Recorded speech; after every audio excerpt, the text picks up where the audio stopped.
Alrighty, welcome to another episode of Design in Progress. We're here today with Zintis and Ned. We're going to be doing Zintis's game. What is it? It's called Empires Above. The name There just changed. So if I say something else, well, that's the reason. That's the reason. Empires Above, Yep. 4X area control kind of game thing. So looking forward to this since, I've got my own 4X kind of dealio. It's always interesting to see how other people deal with all of the complications that arise from that. So looking forward to that. With that, I am going to just pass it over to you to explain what the heck is going on. Sure. So Empires Above is a science fantasy game that takes place in, it's not really a land above the clouds, but the world is all clouds below, there's skies above, and there are these floating islands going around that all these myriad of civilizations live on. And the idea is that, like, you're one of those cultures, you're the leader of one of those cultures living on one of those islands as a fish person, a frog person, a bug, a bird, an actual person, and you're just trying to figure out how to make sure that your people make it through. So your goal is to become kind of a famous or infamous empire in this world, so that way nobody messes with you. Okay. Now, the game is kind of like the mechanics are kind of Euro, but overall it's going to be a 4X game, and you're going to have a lot of player choice about how you want to kind of approach the game. So let's take a look at some of these map tiles up here. So above the board, I'm going to grab some tiles. We're not going to build the board yet. That's part of the beginning of the game. And we are just going to take a look at what's on these tiles. So I'm going to talk about things as in general, and then later on we're going to talk about like actually how to do things. So the first thing you're going to end up doing in the game is getting your stuff, like who you are, some starting cards and things like that. Then you're going to build out the map using tiles. We're going to take turns building out the map. And then from there, you're just going to take turns going clockwise, no rounds, until the game ends. And the game's going to end once somebody hits, a short game would be 50 victory points, a medium game would be 100, a long game would be more than that. So I'm thinking that 50 points is probably fine. If you want to go 100, it's not going to be that much longer, like maybe 20 minutes or maybe like another 10 minutes per player, something like that. Right. So anyways, we'll say 50, and then we'll see how we feel. Yeah.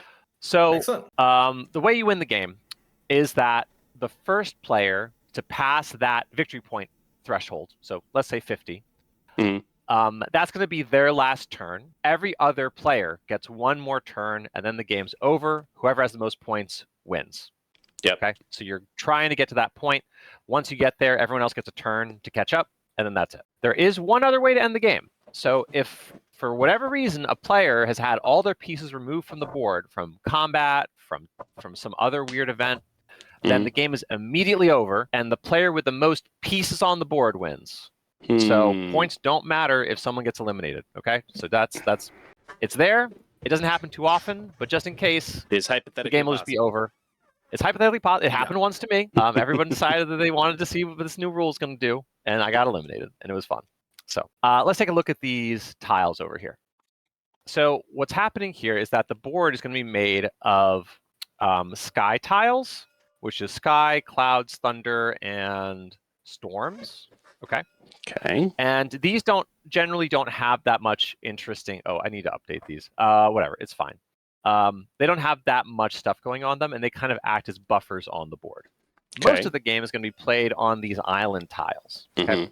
Island tiles have a combination of building spaces, which are the colored shapes, the grayed out shapes, and hazards, which exist on those individual islands. Okay, so like this island here has space for a star building, and these are the three hazards that exist on that island. So it's very hot, there's a lot of water, and there's some like radiation or like other energy sources on the island. Nothing here is final. Everything's kind of in progress. So like icons are going to change, text is going to change, everything's going to change as we kind of like keep developing the game. Right. So anyway, these tiles every tile is like one place where you can have pieces. When you would move a piece, you would move it from one tile to an adjacent tile, and these spots on the tile can have buildings. Basically, we'll talk a little bit more about like what hazards do. So, for example, me as yellow, I could have a ship on this tile, and I could have a building on this part of the tile, and so forth, and that's all legit. There's no cap on the number of ships you can have on a tile, and there's also no limit to how many players can be on a tile. Okay. So like I can have my ships there, you can have your ships there, because combat is not automatic. You have to voluntarily decide, like, yo, we're throwing down, we're gonna fight right now. Right. A lot of games just have automatic combat as soon as you bump into somebody, but here it's a little bit more fluid. Right. Okay. I like let me choose to punch you in the face as opposed to force me. Right. Exactly. So the one thing that is exclusive is that a tile, each of these building spots can only have one building from one player. And also, every tile can only have one capital building. Okay, you start the game with a capital already on the board. Every tile can only contain one of your capital buildings. Okay. We have... any questions there? Do we have more than one of those? You're going to have exactly one capital. Oh, but and we then 25 more. Got it. Yeah. So if I built my capital there, somebody else cannot build their capital there. Okay. Makes sense. Okay, cool. So far, so good? Yes. Okay, cool. So everybody starts with 5 victory points, and we're just going to be moving up this victory point track over here in, I'm assuming, pretty normal victory point moving up fashion. I don't think there's anything special there. And the way the game is played is after the map is built and you have some starting pieces on the board. This is all hypothetical. We're not gonna do it yet, but we're just talking about like generalities. This action reference sheet is going to be your whole, like, if you understand this sheet, you understand the whole game. Okay. So you all have a copy of it. There's a bit of sheet. There's a bit of text here, but that's the whole game though. Like it's the whole thing. All right. So all right, I'm here for it. Yeah. Okay. So on your player board, I'm just going to look at yellow for now. Okay. So on the left here, these are your resources. Okay. So you have a star resource, a square, a triangle, and a circle resource. And the ship tokens on those pools, when they are there, they represent that resource. They represent other things when they're in other places, but here they represent resources. Okay.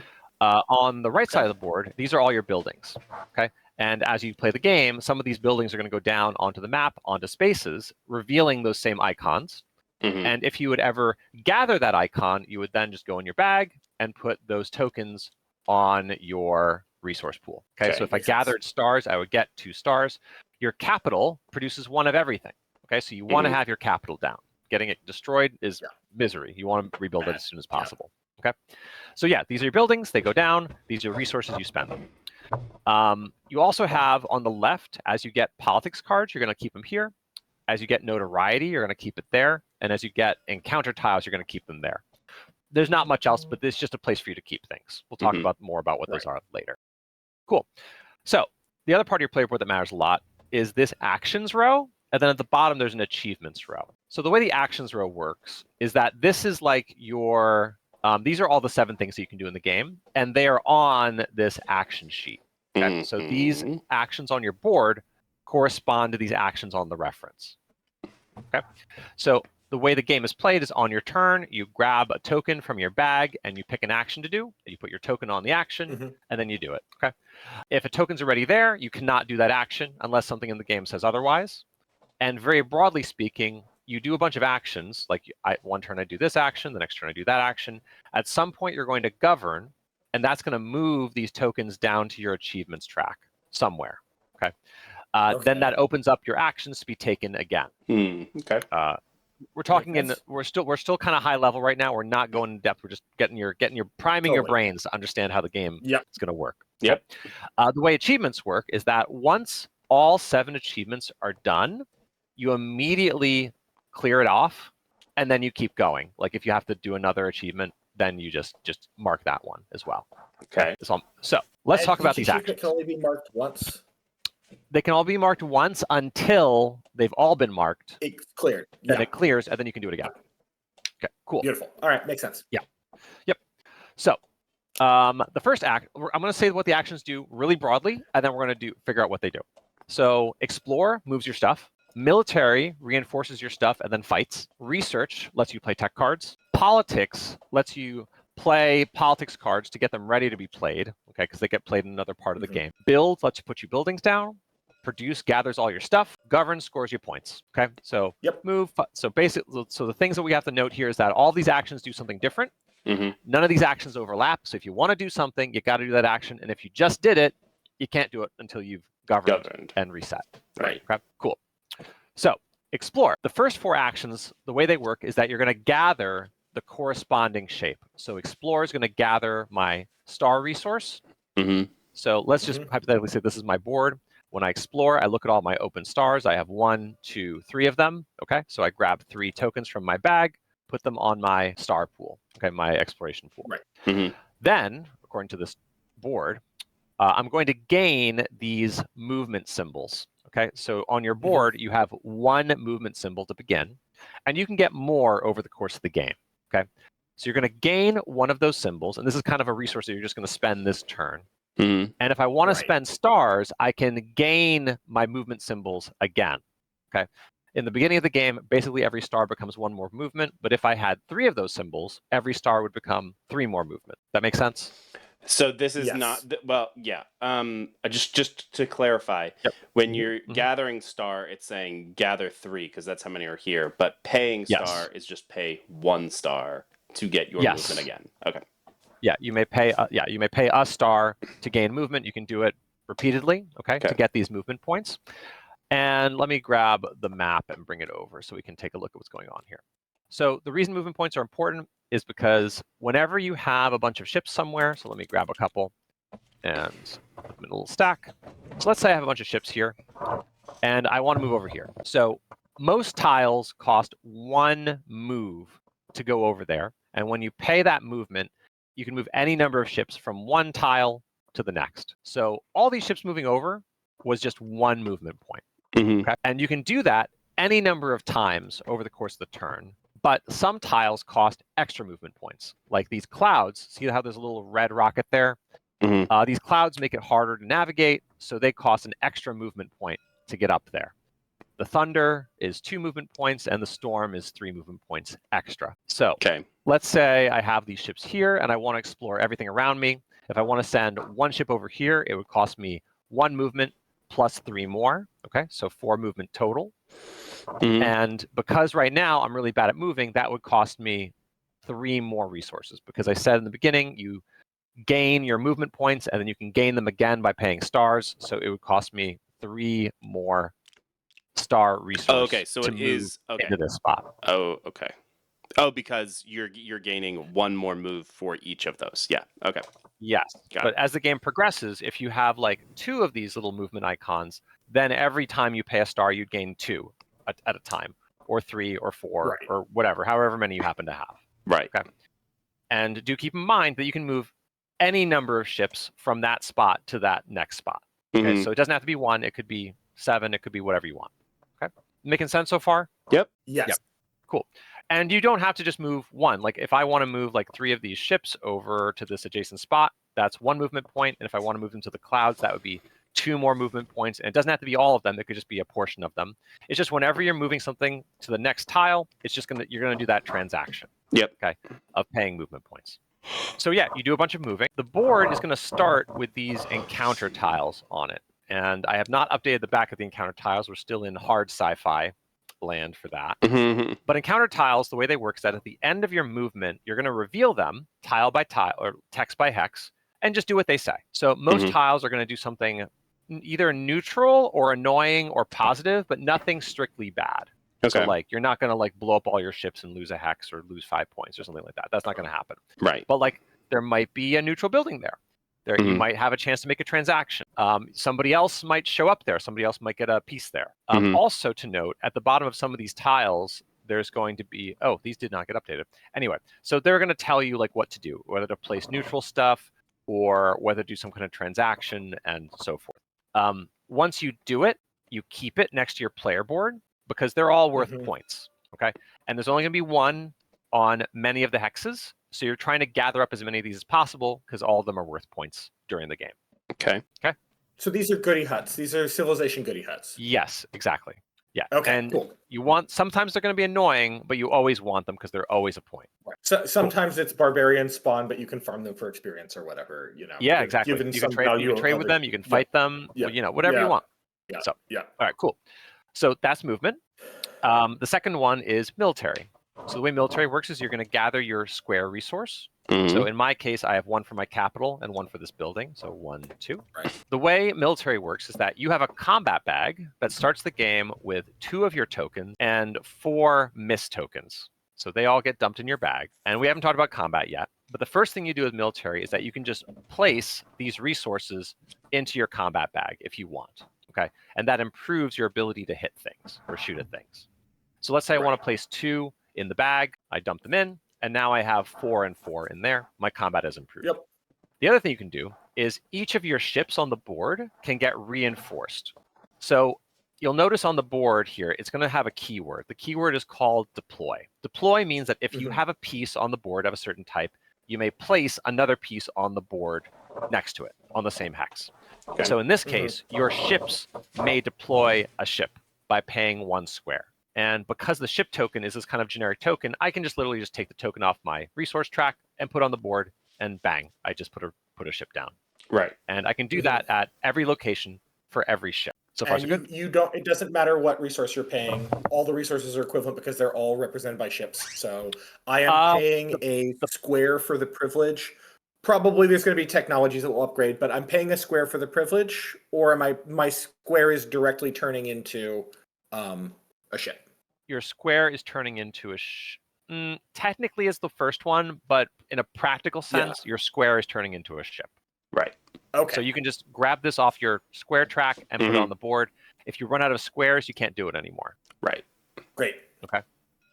Making sense? Yes. Totally. Cool. There are some effects in the game that'll be like, when you place a ship, place 2 instead. Just grab one from the supply if it tells you to do something like that. Right. Okay, cool. So yeah, you make your bag better, you put some ships on the board, and then you can fight. So let me grab some red ships, because we're going to fight. So the way fighting works is that if you basically on every location, once per location, you may start a fight. You pick an opponent there. So I'm yellow. I'm going to fight red. Okay. And for every piece you have on that hex, you're going to draw a token out of your combat bag. And it's going to be me and whoever I'm choosing to fight. It could be more than one opponent. Like if there's 2 players there, I could choose to attack both of them, and they would both draw tokens against me as well. Okay. So red, you have 6 tokens, 7 tokens there. Mhm. I have 4. So I'm going to draw 4 tokens from my bag, and you're going to draw 7 tokens from your bag. Which is my whole bag.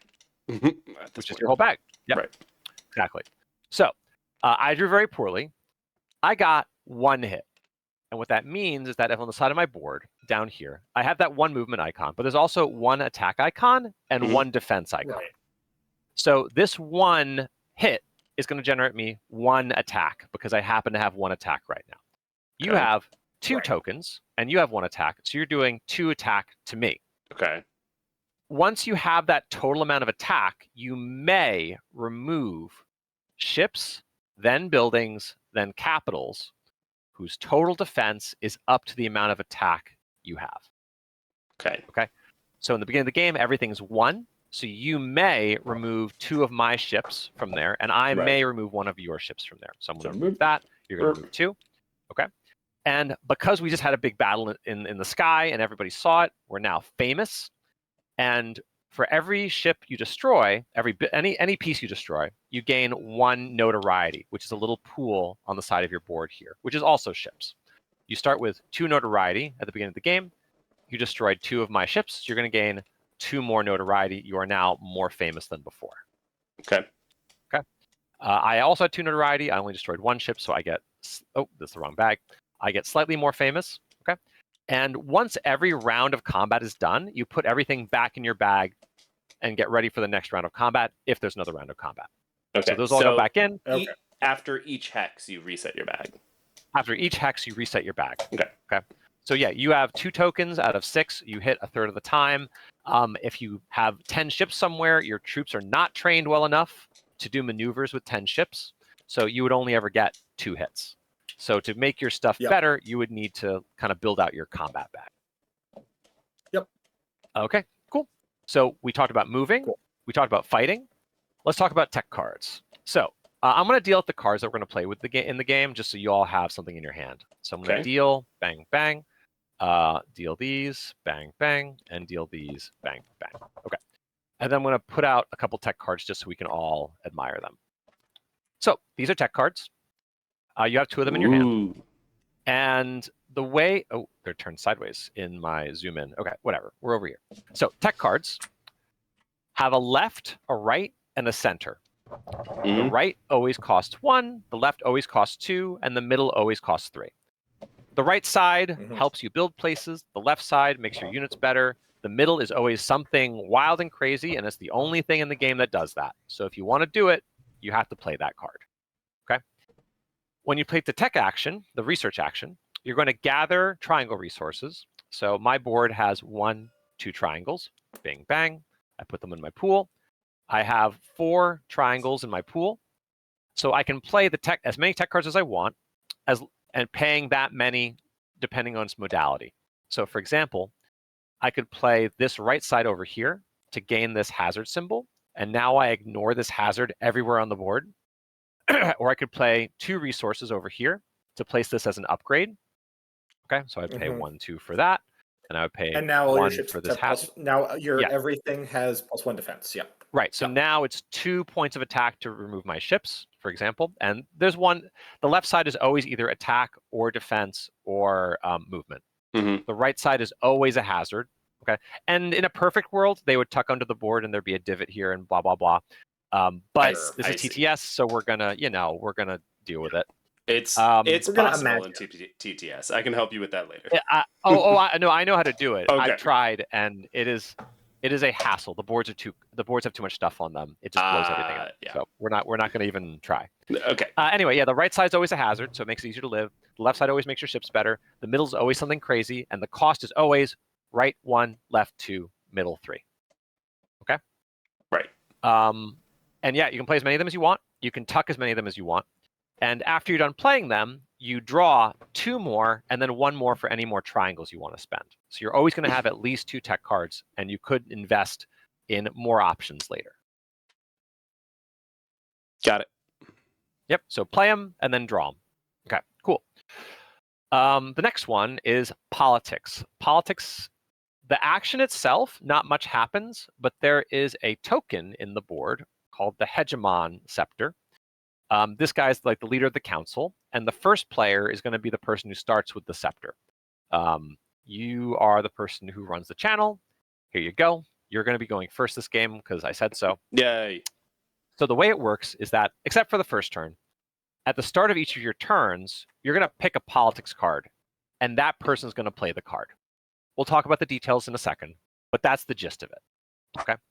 So the politics action, what happens is that you take politics cards from your hand and you can play them face down in front of you with influence on them. So influence is the circle resource. Okay, so maybe I put just 1 influence on this card. And maybe because I gathered influence, maybe I'll play a second politics card over here and I'll place 2 influence on that one. Okay. After you play the politics action, if you have the most notoriety, you may take the Hegemon Scepter away from the person who has it because you're more famous and you ran for council, and boom, you get to be the Hegemon now. And the last thing is that you get to draw more politics cards. You draw 2, and you can spend influence to draw additional politics cards. Influence being the circle resource. Okay. That action makes sense. Just so far. Okay. Cool. So now things are going to get a little more complicated because we're going to talk about what the Hegemon does. The Hegemon, at the start of their turn, must choose a politics card in play that has the most influence on it. Okay, so in this case, I have a politics card that has 2 influence on it. So you either must choose that card, or you must pay that much notoriety to ignore choosing that one, and then you can choose any one you want instead. Okay, so either you just play the next card that, like, I've been lobbying to get this card out. I really want this card to get played. I put my influence on it. You should just choose it. Okay. Or you can be a jerk and become a little bit corrupt and pay some notoriety back to the bag and ignore that and have any player play a card instead. And that could be you as well. Right. Okay. So for example, let's say you wanted to be corrupt and you didn't want to do that. So you would choose one of your society cards in your hand and you would just play it. So I'm just going to grab one from the deck, and we're just going to pretend, I'm sorry, not society card. politics card. So let's say that you were just like, yeah, I didn't want to do that. I'm a jerk. I'm going to play this card. So what happens is that politics cards have two parts. They have a top part, well, a middle part, that is an ongoing effect. So it's going to stay in play. It's going to stay in your tableau in the politics section, and you're going to apply this rule to the game. Okay, so not all of them are going to have like an ongoing effect. Some of them are just like, you did it, and then it's going to repeat later. Other ones are like, oh, you can't attack right now, or like, oh, I have +2 movement or something. Like they're going to have a rule change. Okay. The other option is to play it for the bottom effect. Okay, so at the bottom is a smaller effect that does repeat in the game. And the bottom effect, the difference there is that for every one of those icons you have in your tableau, you get to perform that bottom effect one more time if that's what you chose. Mm-hmm. I think I explained this poorly, so I'm going to try it again. So the middle part, when you play the card, if you want to play it for the middle, it just stays in play and does that. If you want to play it for the bottom, it does that once and then one more time for every one of those icons you have. And then the card flips over because it's done, because it doesn't have any ongoing effects, because you played it for the bottom, which is just one-time effect. Okay. You with me? Okay, and that's checking for that red double fist, and that red double fist or double punch is coming from these cards. These cards. cards. So like I'm the assuming more up politics here? you do. Yeah. So let me grab another Oh, one. so it's not the fist. It's not the punch fist. It's the hands. It's the friendly hands. So that card It is the provides. punch So like fist. it is the punch fist. So that card wants Right, but punch like fist. I've got this one, which is this. Yeah. Yes. So Armistice, if you've played that, gives you the treaty icon. And so the bottom part, if you had if it wants a treaty icon, it's going to look for that. Okay. So this is what it provides, and this is what that action wants. Okay. And they're usually not going to match. Okay. Right. We just happen to somehow draw all of them that have the conflict icon. That's just random chance. There's only 3 icons. Okay. So there's only civil and conflict and treaty. But anyway, so their goal is like, so as the game progresses, as people get these cards in front of them, you might have like 3 of these in front of you, and then when you play a card for the bottom effect, and you play it with the treaty icon, the civil icon, the green icon, you would get to do that effect 3 more times. Right. Okay. So kind of like the more politics you do, the better you get at doing politics. Right. Great. Cool. Again, the middle effect for most of these cards are unique. So if you see something you like, you probably should play it. And that's going to be a recurring theme in this game, is that if you see something that's cool, you should do it. All right. So yeah, the hegemon guy is going to pick a card. Usually it's going to be the card that has the most influence on it, because if you don't want to do that card, you have to pay a notoriety penalty. Okay. Sure. Cool. Making sense. So yeah, first action's move, Yes. Second action's fight, third action's play some tech cards, fourth action's play this politics system. You're kind of setting yourself up to do politics. 3 more, and we're good. Build. The way that works is that each of your units can deploy any number of buildings onto hexes where you have stuff.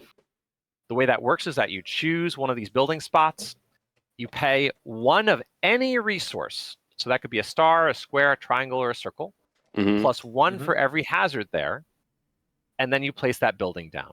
So this star here is 1, then 3 more for the 3 hazards, so it costs me 4 resources to play there.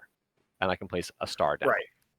Okay. And if you have adaptation technologies, that reduces the cost to play additional buildings. Okay. Yes, cool. And just keep in mind it reduces all of them. So if I had like one of these gravity icons, I would ignore all the gravity icons. Okay. Oh, interesting. Yes. Okay. Yeah. So it's even better than you thought. Okay. Oh, anyway, great. Okay. Yeah. Cool. And you're gonna start the game with some of those. We'll get there in a second. Sure. So yeah, you can play as many buildings as you can afford on any hexes that you have stuff. And after you play the buildings, for every building you have down, you may deploy a ship for any resource. So with the military action, your ships were able to add more ships to the board. With the build action, your buildings are deploying ships to the board. Okay.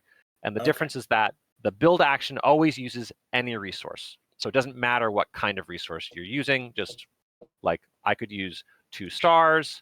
And so like this and that would be these 2 buildings, and then maybe this building Right. over here is going to deploy using a triangle, and now I have a bunch more ships Right. down. And it can because you're doing it with the build. And unit as a noun refers to any of your pieces, not just ships. Yes, unit would be any piece. Things that say ships would be specifically ships. Buildings are the buildings or the capital, but a capital is only a capital. Nothing else in the game is a capital. Okay, if that makes sense. So everything's a unit. Yes. Ships are ships. Buildings and capitals are buildings, and a capital is a capital. All right, cool. There's only 3 kinds of things in the game. So, all right, cool. So we figured out how to build. And hopefully this is all reasonable. Like now that you kind of like seeing all the content in the game, the actual actions are like, I'm hoping kind of intuitive, not super complex, but as long as you know what the stuff is. Cool. So 2 more things. I'm sorry, not politics. Produce. You just gather all your stuff. So like I go down my board. I'm like, oh, I have 4 stars. So 1, 2, 3, 4. I put these here. I have 2 squares open. 1, 2. Oh, 1, 2. Put those down. I got 2 triangles, 1, 2. And then I got only 1 of the cities down with my capital, so I just put down 1 over here. So that's the first part of production. Second part of production is that you can trade.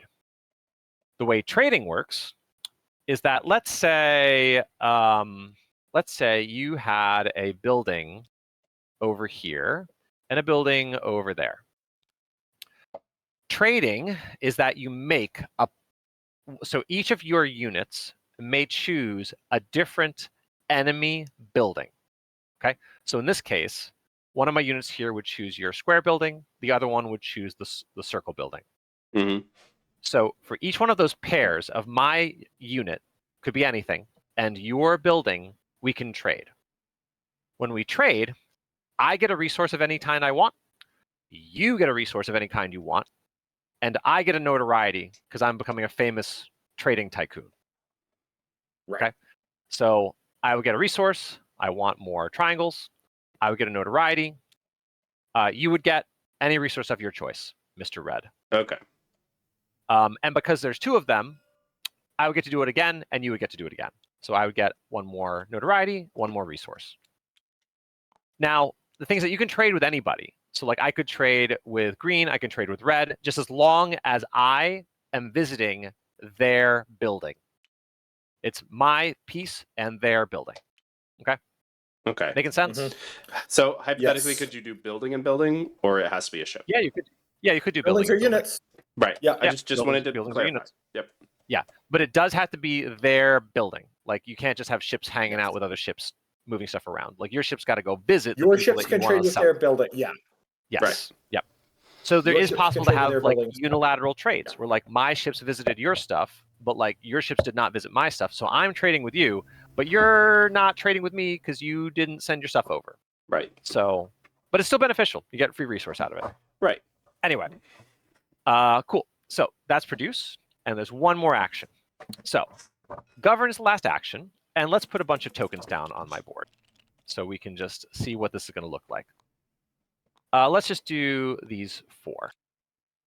So you can govern whenever you want. First is the first thing I want to say. Like you don't have to do the full board and then govern. You can like do 2 actions and govern. You can do 1 action govern. You can govern back to back if you really want to.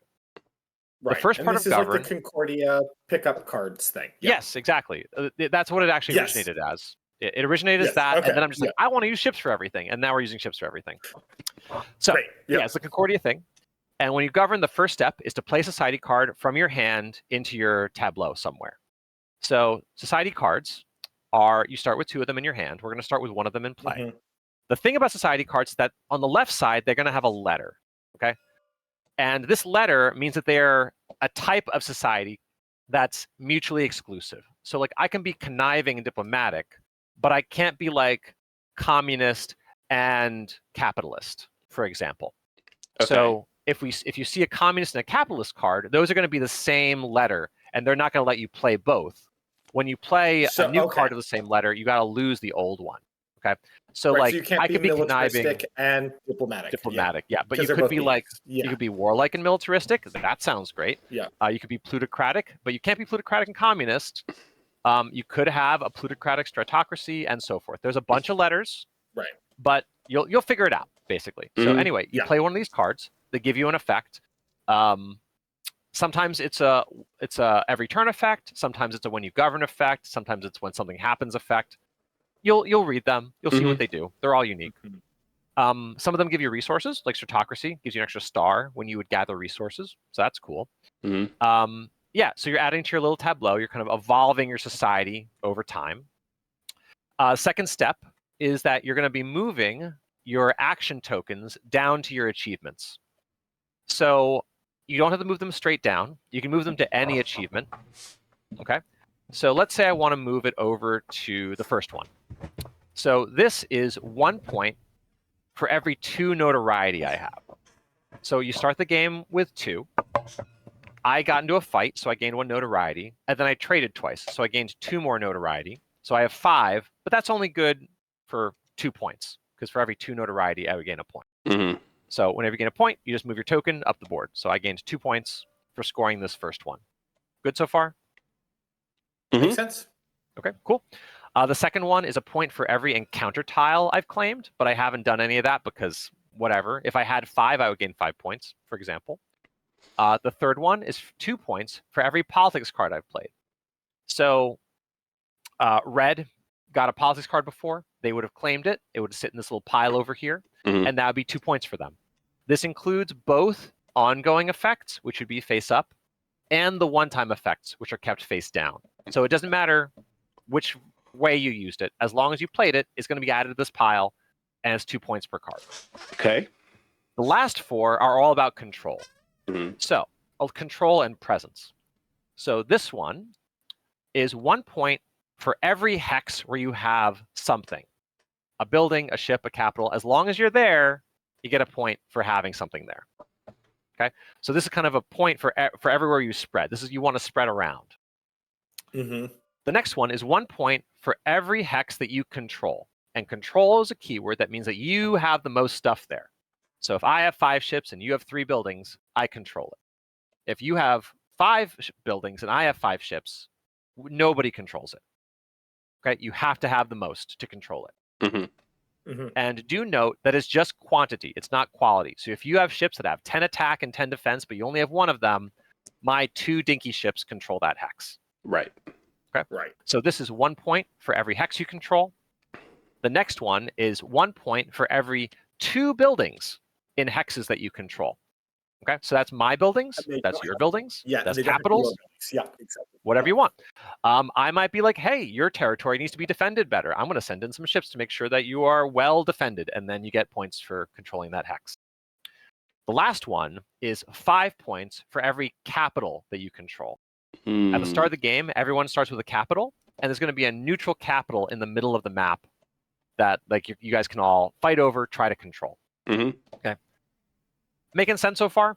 Yep. Just checking in. Great. The last thing I need to note here is that if you do not want to score something, you can instead get a consolation prize of 1 additional society card at the end of turn. Okay. So like if you just don't have any territory, if you lost your capital, just move your token down a little bit to indicate that you're not using the scoring action, and you're going to just draw an extra society card this turn. Okay. It still occupies a spot, but it just gives you a consolation prize. The last thing you do for govern is you draw 2 society cards plus however many cards you decided that you want extra. Okay. Okay. Cool. And then how do we clear the achievements? When the whole thing's full, it clears right away. Okay, that's so. Right. For example, that, yeah. if I did this again for like 6 of them, I would do 1, 2, 3, clear them, and then 1, 2, 3, whatever I wanted. Okay. Okay. Cool. How are we feeling? Sure. Makes sense. All right. I'm Cool. good to go. Sounds good. All right, cool. I'm going to put these back in my hand, and I'm going to put these back in the deck. We're going to start the game by drafting some faction cards to start, along with some society cards to start. So there are 4 starter factions. I'm just going to randomly pick 3 of them. So we're going to be basically playing like not the tutorial game, but the recommended first game. Okay, so we're going to be playing with simpler factions and simpler cards overall. Okay. So these are the 3 factions that we're playing with. All have very simple abilities, and each of them is going to have a random society card associated with it. Okay. So starting with, End Gamer, please remind you of your real name again. Jake. Jake, thank you.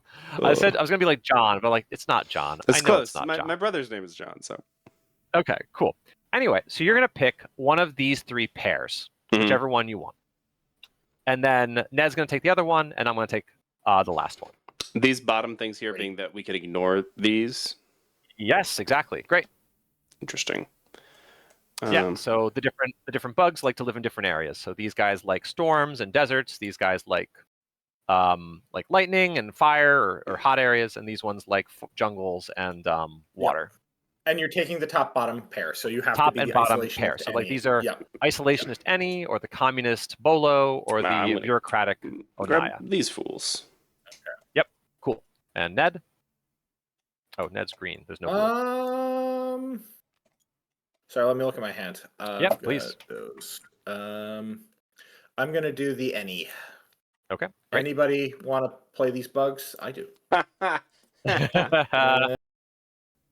Puns are against the rules. Okay, so we can't have Will play this game, is what you're saying. No. Oh no, I'm gonna lose so many points. Yep, it's in the FAQ. In case anybody was minus 1 point per pun. Yes, minus 1 point. So you could get a nice lead and then start making jokes if you really wanted to. I'm sure that would be worth it. For sure. I'm gonna build up as much of a lead as I can and then piss it all away. Okay. Nice. Also, you didn't explain it, but I'm assuming that this bottom part is when you discard this to replace it, you get this ability. I maybe missed that. So you're almost right. So close. So you're very close. So that bottom part on your turn, you may just straight up discard it to get that bonus. Okay. Great. So you're just like, I'm never gonna be a communist or whatever.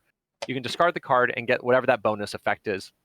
Largely, it's going to get you like 1 resource or 1 small action. Right. I believe that all of them are like little versions of all the actions. So like influence 1 card, research 1 tech, fight once, that kind of stuff. If you have any questions, just give me an ask and we'll clear it up. All right. Cool. So we know who we are. We know where we like to live. So we got to build out a map now. We're gonna remove a couple pieces from the board because we're just a 3-player game. 1, 2, 3, 4. Okay. So Red, I'm going to nominate that you go over here, and I'm going to give you a starting hex. Could you please put your capital on there, and also 2 ships on there? I may. Okay. Cool. I'm going to put a capital on my starting hex. Ned, please also put a capital on your starting hex plus 2 ships. Happily. And in this game, your ships are unlimited. Your buildings are not. Right, we only have 5 of each. Okay. Yeah, you should only have 5 each buildings. There were 6, but then the graphic designer decided that there was going to be 5. So anyway, okay, so we did that. I'm going to place 1 more. There should be a starter tile, not in this version. Because I forgot. So there's going to be a neutral capital in the middle. Okay. And it's going to be 2 neutral ships along with that capital in the middle. So we're all kind of starting on the same footing. Great. Now let's see what we need to do. What we're going to be doing is that, so up here, we have all these tiles, all these island tiles. So I'm going to group them and flip them and shuffle them. And I'm going to do the same thing for the sky tiles. Okay. So group, flip, shuffle. So the left pile is all sky, and the right side is all islands. Okay. So what's going to happen is that we have 1, 2, 3, 4, 8, 9, 10, 11, 21 hexes that need to get 15, filled. 16, 17, 18? No, yes. 18? More. I'm being dumb. I'm good at math, I swear. 6, 6, 6, 21. Okay, yes, yeah. Yes. Okay, great. 21 makes more sense. So we're going to do 1, 2, 3, 4, 1, 2, 3, 4, 1, 2, 3. So that's 11 of these. And we're going to do 10 of those. 2, 3, 4, 5, 6, 7, 8, 9, 10. Okay, and group that. So this should be 21. And would y'all help me just place them face down on the map?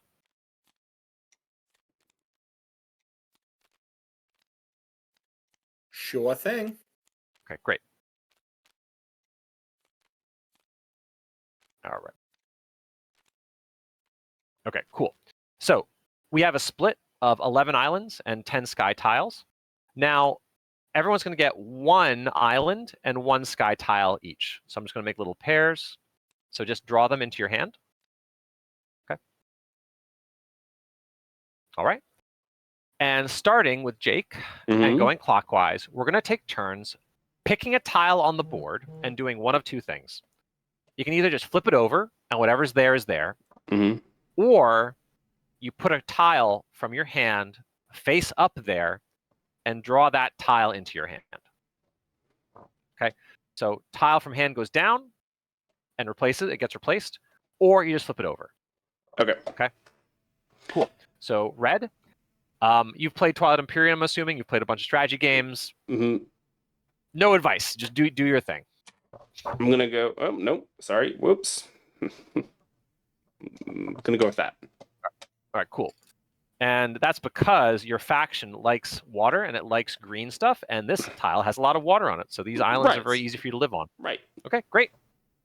For all you viewers at home. All right, Mr. Ned. I don't love the cards in my hand, so I think what I'm gonna do is, you like water and you like green stuff. I'm gonna take this tile into my hand and give you a sky. Where's my? All right. And hopefully I agree. I'm going that I like to better. do the same thing, but I'm going to do it for this tile instead. So I think there should be some sky right in front of you there. All right. Cool. It's on you, Jake. Yeah. Turnabout is fair play. Oh. Turnabout is fair play. Something, love and war. Right. What is the bottom of this thunder mean? So we're gonna ignore that for this playtest. Great. Sounds good. Yeah, we're gonna ignore it. I have better tiles. It's just that it's. Have you tried to import hexes into this TTS thing? Yeah, it can be interesting. It's a hassle. Let's go. Yeah, Interesting. Yeah, I gave myself like 20 minutes to update this whole thing, and I was like, I would need another hour to do all the hexes. Yeah. All right, I'm gonna do kind of a shitty island, but it's fine. All right, cool. I also need to get a real island down so I can live there. And it's on you, Jake. Alrighty. Let's roll the dice. I'm flipping this one. Fuck. Go ahead, Ned. All right, Ned. All right, sorry. I'm gonna put down an island here. It's kind of shit. And take another card. Oh, I kind of like that island. I kind of want to go there. I know you kind of do, but I don't. I kind of do. Let's make a little friendly place to live that nobody actually wants that much. All right, Jake. No. Oh, that's too friendly. There you go. I keep pulling one and then trying to pull one in and pull one out at the same time, and it. You're yeah. All right. I need a real tile to go here. If I flipped it and it was a bad tile, that'd be terrible. All right, Jake. The same. I'm gonna put that there, even though there's lots and lots of bad things, but we'll make it work.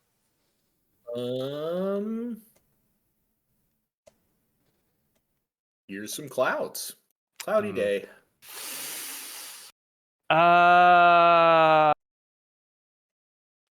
In a remote rural region.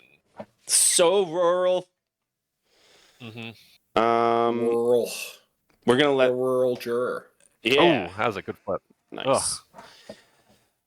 This rural area over here takes a lot to get to. The Roger. I'll do boop. Boop. There. Did I grab the wrong one? I did grab the wrong one. Sorry.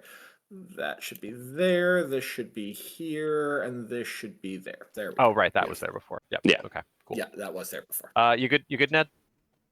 I'm solid.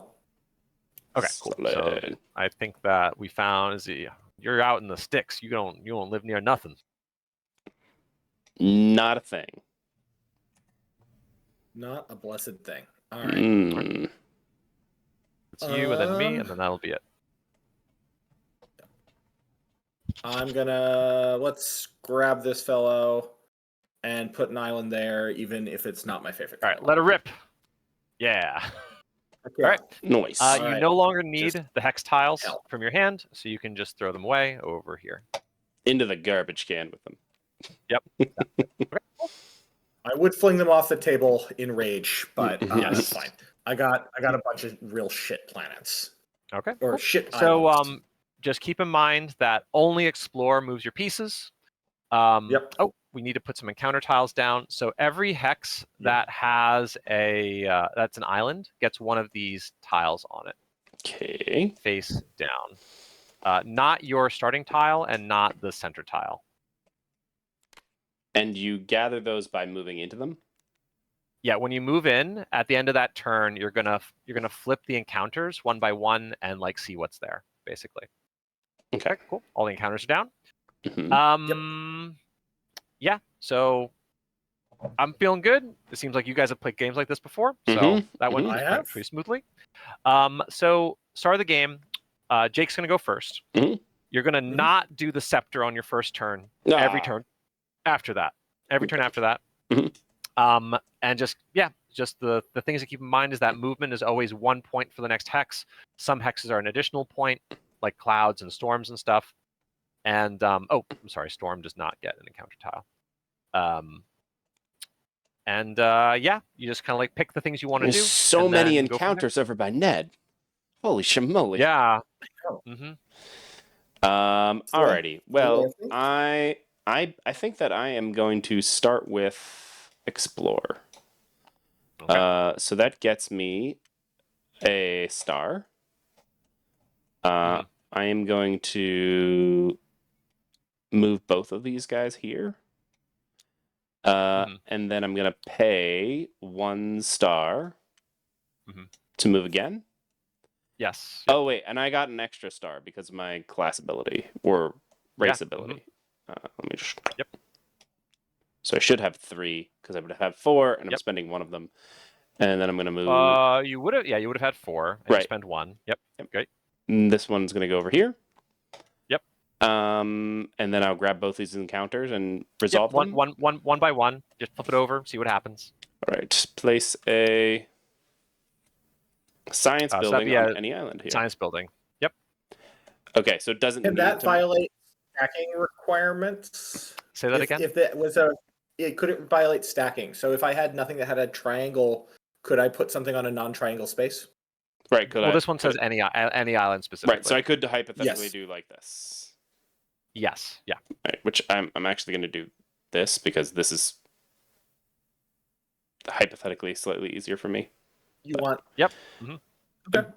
I guess. Sure. We'll go with that. Cool. And the other encounter is place a neutral building, and then I can pay 2 science to gain 4. Is that just now? Just now. Yep. Nah. Okay. So since it's your turn, you get to make all the decisions about stuff. So there's a neutral building here, and you place it wherever you like. I'm going to start locking things just to make sure everything is in good standing. I'm assuming I can blow up that neutral building at some point. You could fight it. You can trade with it. You can ignore it. Okay. But you cannot build on that spot. So wherever it goes, you cannot build there. I wasn't gonna. Okay. Cool. And then I get both of these. You moved. You got your encounters. You resolved the encounters. It's on you, Ned. All right. And just as a point of that ship came out of the supply bag that got put on. When you take your actions, you just grab them from your supply. Yeah. All right. I too will take an explore action. Whoa. So I get to gather 1 fuel. And then I gain 1 move. And can I use that for each ship that moves? It costs 1 move, correct? So you choose a destination, and you may move any number of ships to the destination, paying the cost of the destination. Okay. So any number of ships can move here for 1, cost. and then here would also cost 1, for example. Okay. All right. And each of those would be separate. So I'm going to take my free move to here, and then I'm going to take my non-free move to here, paying 1 energy. Sounds good. And that, Cool. and then if I were to keep scooting out further, that would not necessarily get me any additional encounters. Is that correct? No, it wouldn't. You only get encounters at the end of your move. So it's only where Alright, you resolving stop encounters. moving. Okay, cool. Yeah. Resolving encounters. This one, place 3 neutral ships.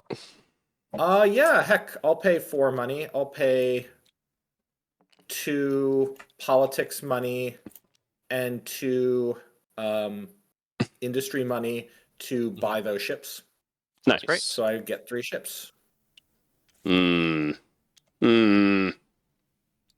good. All right. So what's your other encounter? All right. My other encounter is... I'm going to and make stacks you will guys... come back. I'm going to deputize both of you so that you guys can delete stuff. Nice. Thank you. Yeah, I will delete these tokens because stack tokens don't work. Neutral boat and then 3 influence on any politics card. Does that count 1 from my hand? Yeah. So you can take a card from your hand, place it face down, put some influence on it, and that would count, and that would be free. Okay. All right. So boom, and then this gets 3 boats on it. Yep. So I'm going to place... And pass turn. What was it? 1 ship? 1 neutral ship goes here? Yep, correct. Okay, great. Cool. And So, then you this found a goes little into guy. my encounter tiles. What was that? You got the rescue ambassador? Okay, yeah. Ambassador, Cool. yeah. All right. So it is my Pass turn. And Yep. I need to clear up my board because this is a mess. What am I doing? Okay, so I should have 2 of every resource to start. 2, 2, Yes. 1, 2. All my buildings are here. Capital is down. 2 notoriety. I think I'm good now. 2, 2, 2, 2. Da, da, da, da, da. Okay, cool. I am not going to explore. I am going to... You have a thing with 3 influence on it. I think I'm going to build.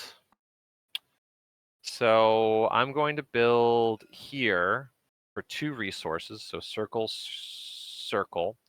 And that's because I ignore the desert symbol, the dead cow symbol. That puts a triangle down.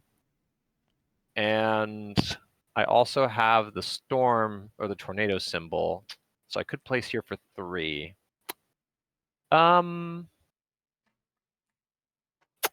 don't think I'm going to do that. Am I going to do that? I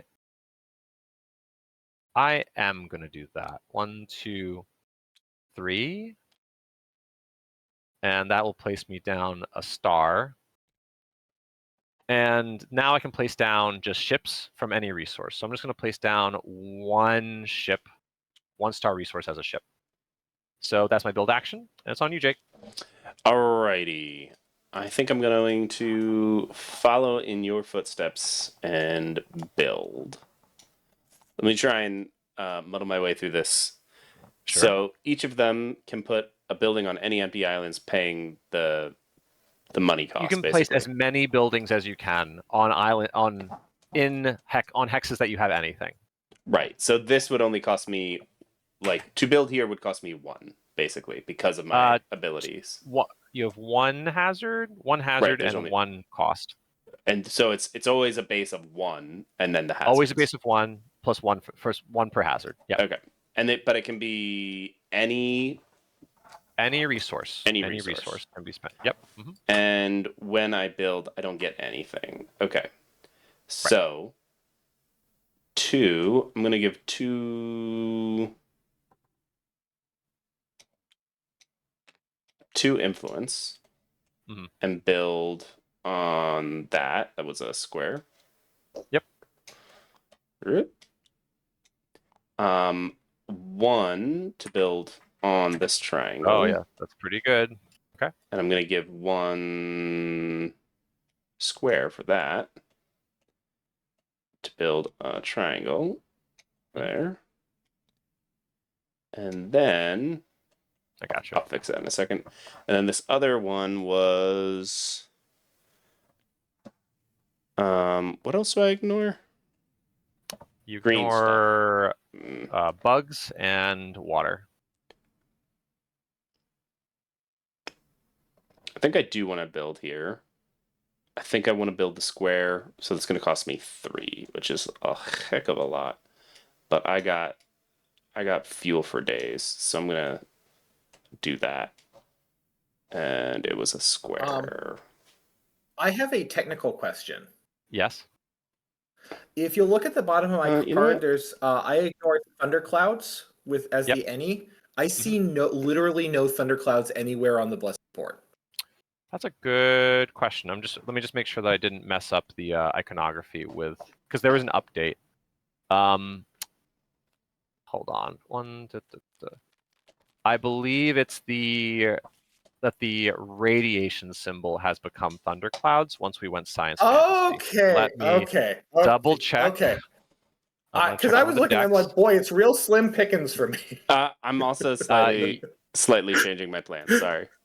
Yeah, I'm you not are. building here. Yeah, the radiation symbol is the thundercloud symbol. That is my bad. Radiation is thunderclouds. Beautiful. Radiation is All right. thunderclouds. Yeah. That makes my life substantially better. All Yes. right. Alrighty. There we go. Now I built. Oh, you paid a lot for that one. Yeah, I did pay a lot for that one, but I feel like I need to start diversifying my my portfolio. Sure. Your bonds. Yeah. Okay. So you may also place ships, one per building. One per building. That's right. So one. If you want. Oh, I'm sorry. You do have to pay for them. Pay for them with whatever resource you want, anything. but one per building. Yep. Let's. I'm going whole hog. So 2 more ships. Okay. Yeah, 2 more ships. We're gonna put one. In general, do you want to be like guarding your capital? I mean, right now you know that all of us only have 1 movement. It's kind of hard to get across the board. Okay. But things might change later. It's gonna be a real long trek. Yeah, trip. Right now, it's a real long trek. I don't know what the future holds, though. All right. So I'll start some wee little fleets. I'm isolationist, so all y'all just better stay out. You're isolationist. Look at all this empty sky around me, fool. All right. I too will take the build action. All right, taking the build action. I get to build an industrial plant for free because it's just radiation symbols. But just for one. It's always one. Always 1. Yep. It's always 1. Okay. At least one. It starts as 1. Yep. Okay.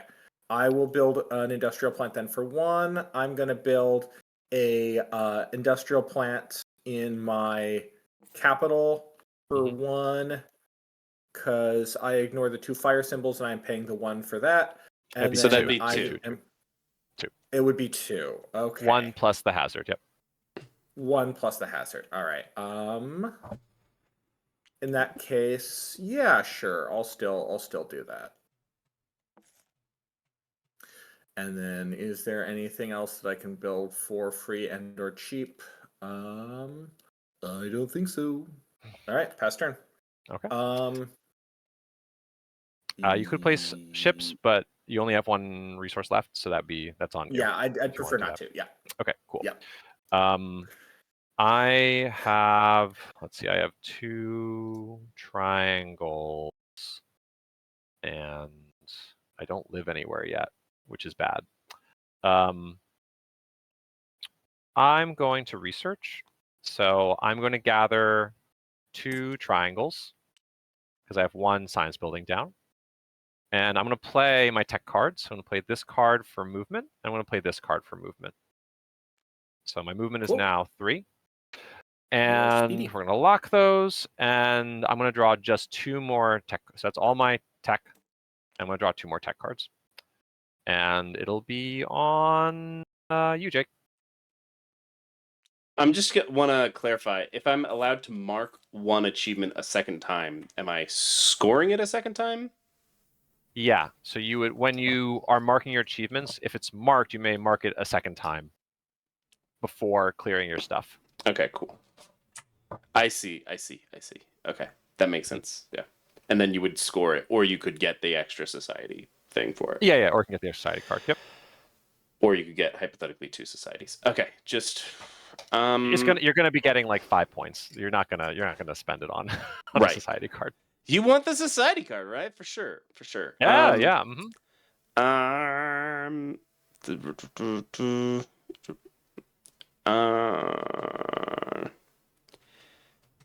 I think.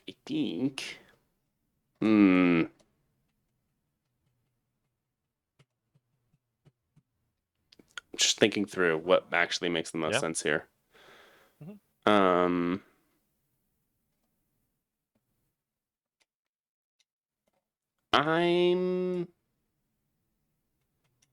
going to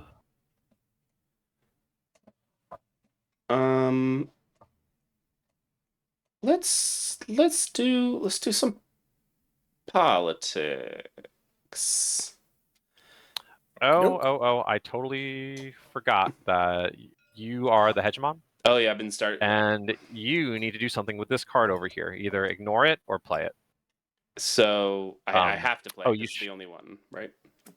You should have could two notoriety over here. Mm-hmm. Right. If you had a third one, you could ignore it. But as it stands, you have to play and it. just do nothing. Well, Okay. you would either need to play it. Mm-hmm. So that player would play it, mm-hmm. or you pay notoriety and then somebody else plays a card of your choice. Okay. Yeah. But sure. as it stands, Green's got to do this. Go ahead. I'll let you do it. Then. Yay! All right. So these ships get thrown into the trash. Yep. And then mark a player. Yep. So, gosh, she's got a lot of buildings. Ooh, I have. You know it's what? Non-capital. Oh, it's any building though. Okay. It's any building. Yep. So, Jake, it's your show. So, Zintis, I'm marking you. You are in the throes of an insurrection.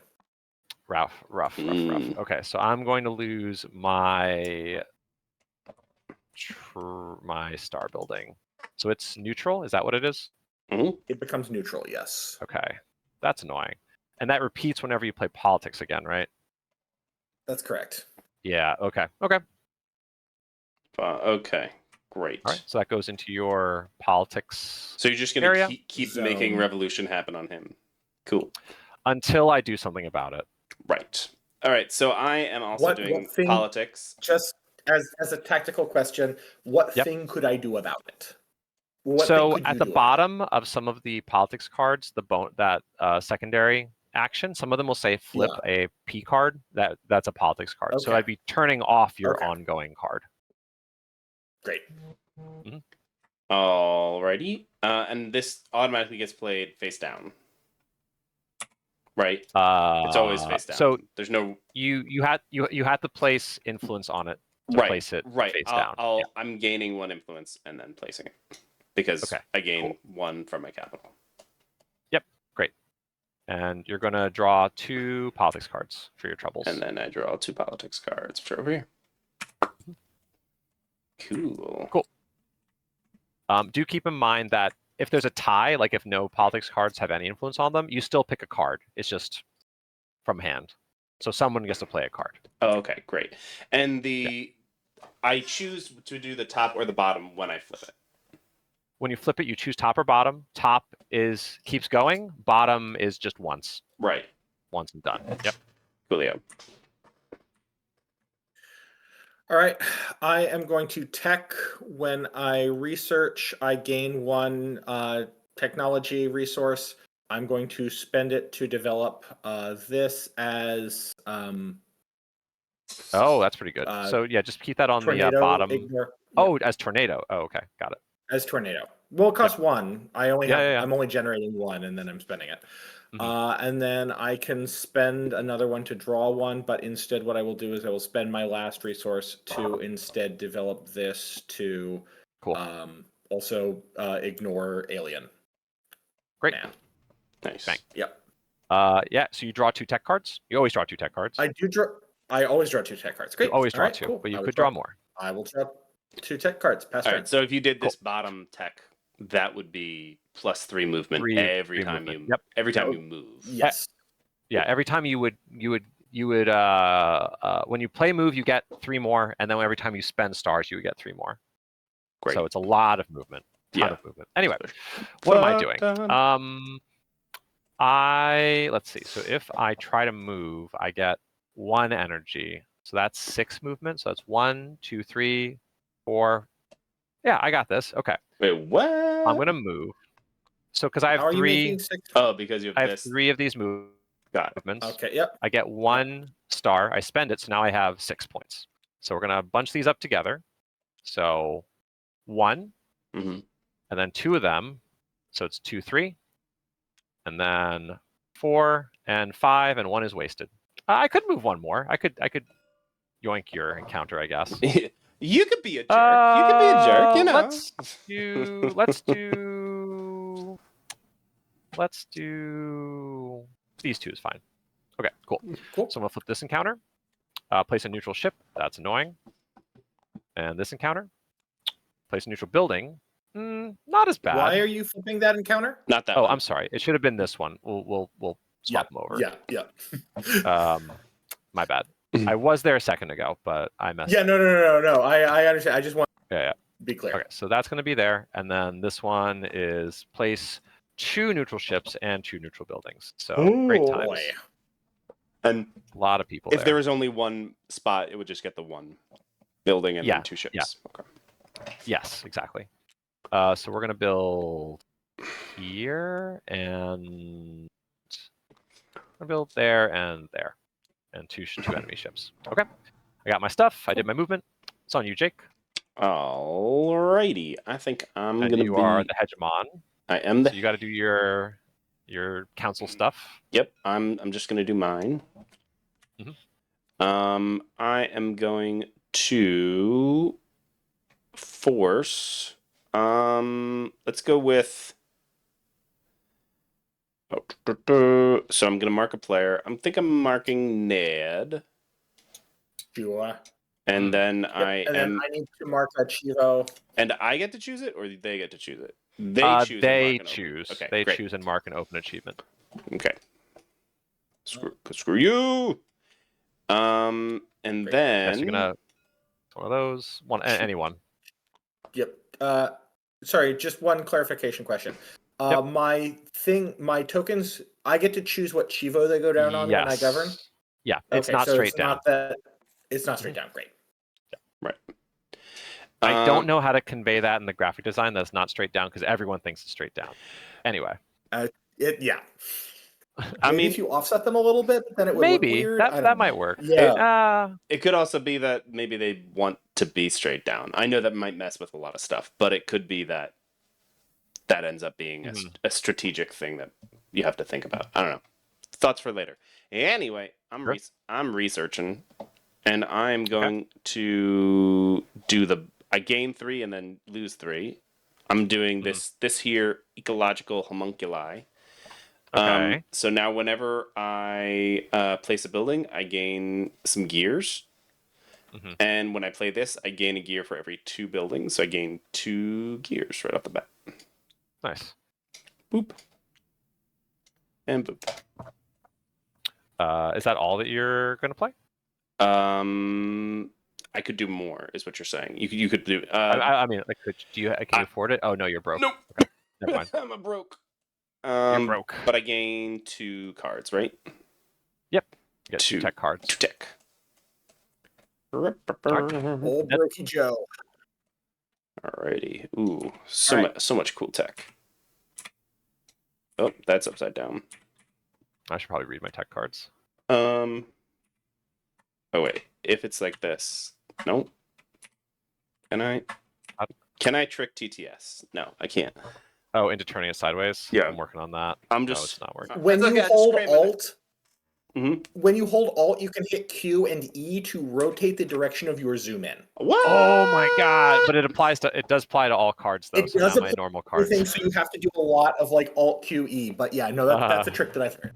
Yeah. Cool. That's great. Okay. Oh.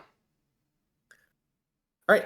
Cool. It's my go. I am going to run military. When I generate, I make 1 for my capital plus 2 for my factories for a total of 3 militaries.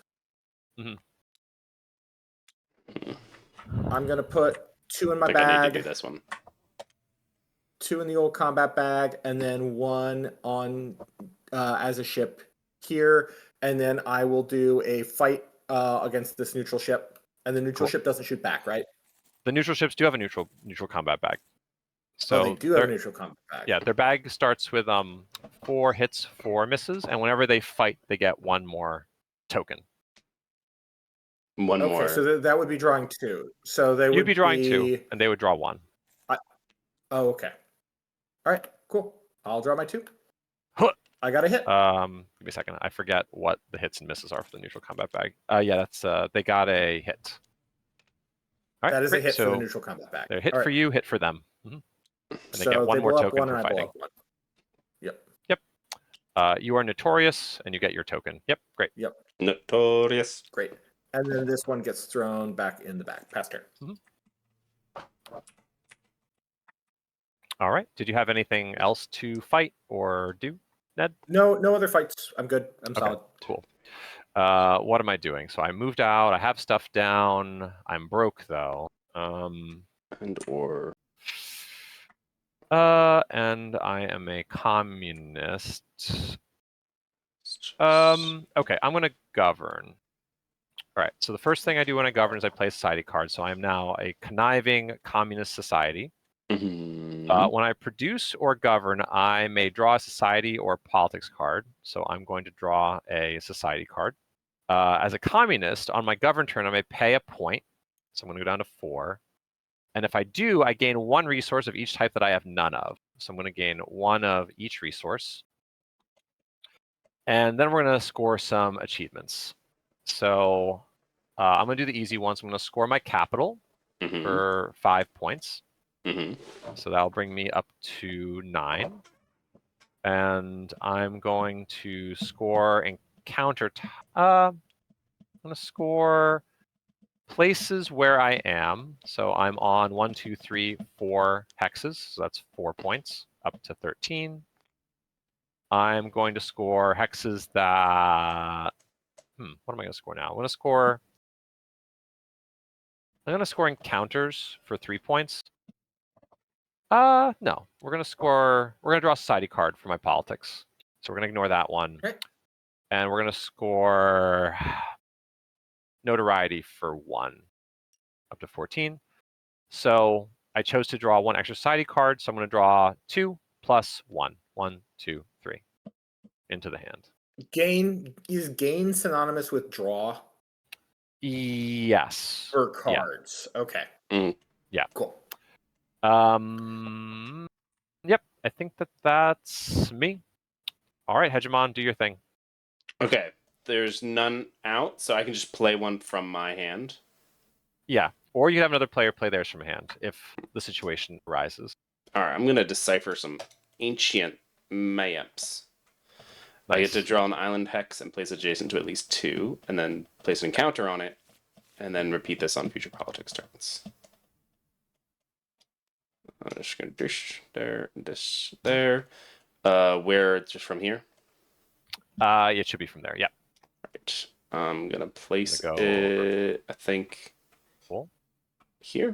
And it doesn't have to fit the normal map specs. You can go off the edge. Yep. Coolio. Awesome sauce. You got that. You got an encounter. Got an encounter there. Locked. Nice. And then I think I'm gonna do not there. Military, and I'm just gonna fight fight this neutral party here. Okay. So I get to pull 2, and they're gonna pull 1. Did you get your resources? Oh, from military, I get to gather 2. That's 2. Right. Yep. And you can put some in your bag, and you can reinforce on the board as well if you want. Okay, so that's right. Okay, so then place any of those. They can each deploy 1 of them. Okay, by paying this. So I'm going to put 1 in there, 2 in there, and then I'm going to deploy both of these guys there also. Cool. All right. And so you're fighting? I am fighting. So Ned, would you like to do the honors of drawing for the neutral player? Happily. How many neutrals am I drawing? I think it's just 1. 2, 3, do your best. 4. Ships or hits. Great. Bam. So you do one hit. Get wrecked. They do one hit to me, Yep. and I do, They do one hit to you. 2 hits to them. Yep. So you get to pull off their building, Mm-hmm. and you get to be notorious. Notorious. Mm. Just one notoriety. Yep, 1 for everything you destroy. Got it. Cool. All right, so you improved your bag, you reinforced the board, you fought there. Great. Mm-hmm. I think it's probably on Ned. Ned. It is on me. I'm going to take a produce turn. Mm-hmm. So I'm going to make 1 energy, 3 industry, 1 research, and 2 influence. Okay. Cool. And no trading, sadly. Would that I could, but Okay. All right. What am I doing with myself? Oh, that's right. So I was going to do that first because I could trade with them. Yeah. I had a plan and it went to shit. That's the plan. Because I was like, That's I'm always going to blow the shit up. Okay.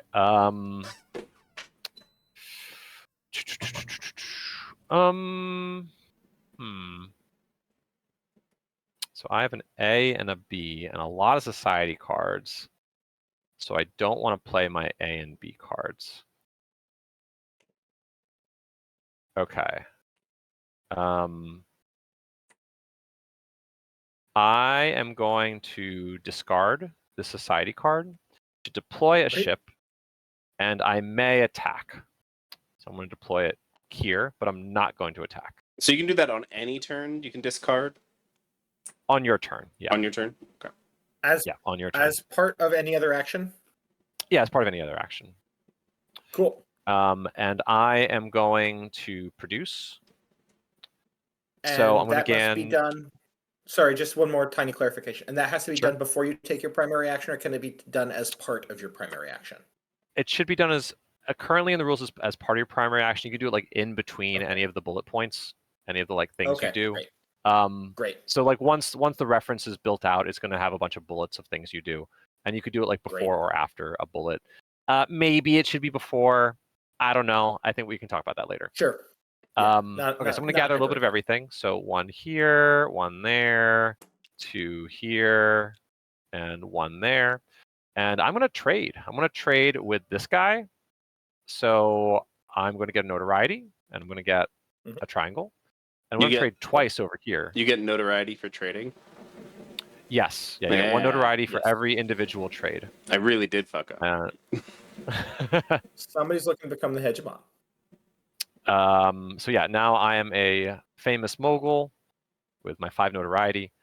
And do I do anything else? I could play 1 more society card, I guess. Sure. I'll discard dictatorship, and I'm going to influence a politics card for 1 resource less.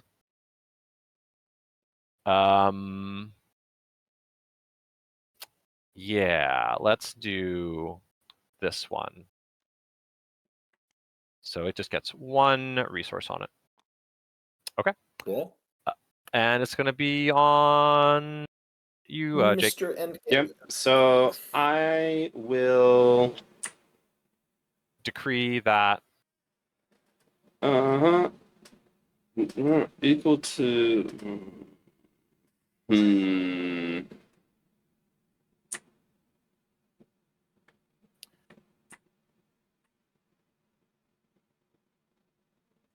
I'm going to. So if I give up a notoriety, I can just play 1 from my hand. Yes, you could. Yep. Okay. So I'm going to give up a notoriety. To play civil unrest. I'm going to play the bottom. Just like a real politician. The bottom part. I'm assuming this convert neutral is to 1 of my ships or to. Yes. It would be to any players, but it could be to yours. Okay. So then this gets flipped. And I'm going to make this. That's pretty good. Checking handshakes. Okay. Right. Cool. Okay, so I'm going to do that. Then I'm going to play this for its bottom ability. So is that a free deploy? So you would deploy. So it needs to be clarified, but it'd be deploy a ship at one of your units you may attack. Would be the proper. But it doesn't bottom. cost anything. No, it doesn't. Great. So then I'm going to deploy here. Okay. And this just gets discarded. Yeah, this should just be this is just. I got it. Great. Just Thank you. Okay. Yep. And then I am going to produce. Okay. So I get 3 science. 1, 2, 3. I get 2 industry. 1. Oh, you have a lot of stuff 2. now. I get 2 energy. 1, 2, and I get 3 energy, and then 1 influence. Right. Oh, I should have gotten 1 more square. And then I get to trade. Yes, you can trade. So I can trade with this capital, or it has to be with the building. The capital is a building, so you can Okay. trade with the capital. Okay, so I will trade for another influence, and that gets me 1 more notoriety. Yep. Cool. All right. I think it's, unless you have another card to play, it's probably on Ned.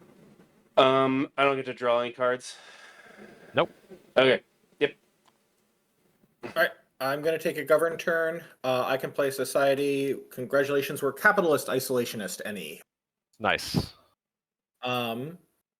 And then I can move each mark down. So I'm going to start over here. I'm going to score. Can somebody track my? I'm just going to call out numbers, and can somebody move my score marker? Sure. 1 point for each encounter. I've got 2 encounter tiles, so that's 2 points. Yep. 2 points for each politics card. That is 2 points. Yep. 1 VP for each hex with any of my units. I have 3 hexes, but wait. When I score achievement 4, I gain 1 for each hex I score without any enemy units. Those are 3 hexes, so that's 6 points, and then capitalist doubles that, so that is 12 points from being capitalist isolationist with 3. Did I do that correctly? I think so. As written, you've done it correctly. Great. Love when it. you score achievement number 4, gain that. Okay, yeah. So you gain another 6 points up to 21. Great. So that was number 4. 1 VP for every 2 buildings I control. I'm gonna my capital is a building. I'm gonna pitch this as part of it to settle. I guess the energy.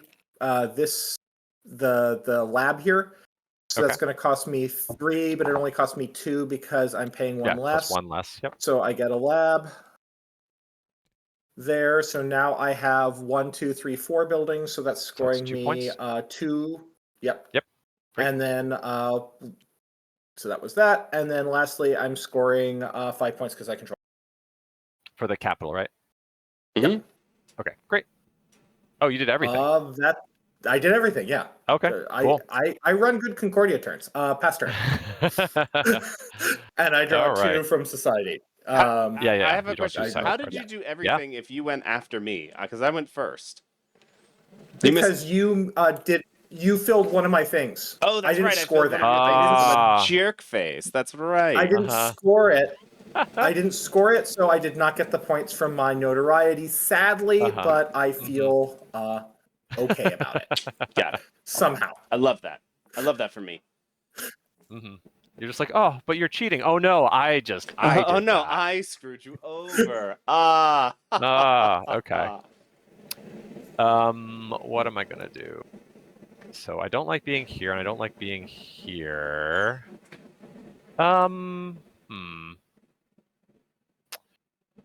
I'm going to. I'm not wealthy enough to do any. Oh no, I have 5 research. That's pretty good. All right, I'm going to play research. I'm going to get 2 triangles. So I have 7 now. And I'm going to play them both as attack and defense upgrades. So now I have 2 attack and 2 defense. Okay. Oh boy, you're a menace. Okay. And so that's 1, 2, 3, 4 for all that. I'm also going to.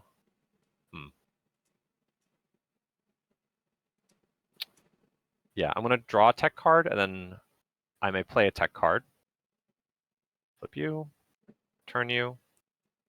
Yeah, and I'll spend my last 3 resources to play it as the middle part. So it's just going to give me 2 more triangle symbols. I'll draw 2 tech, and that'll be the end of my turn. I want to clarify, if I have 2 players attack each other, is neutral a player? Yes. Yeah. Okay. And for ruling a capital, I have to have more pieces than them.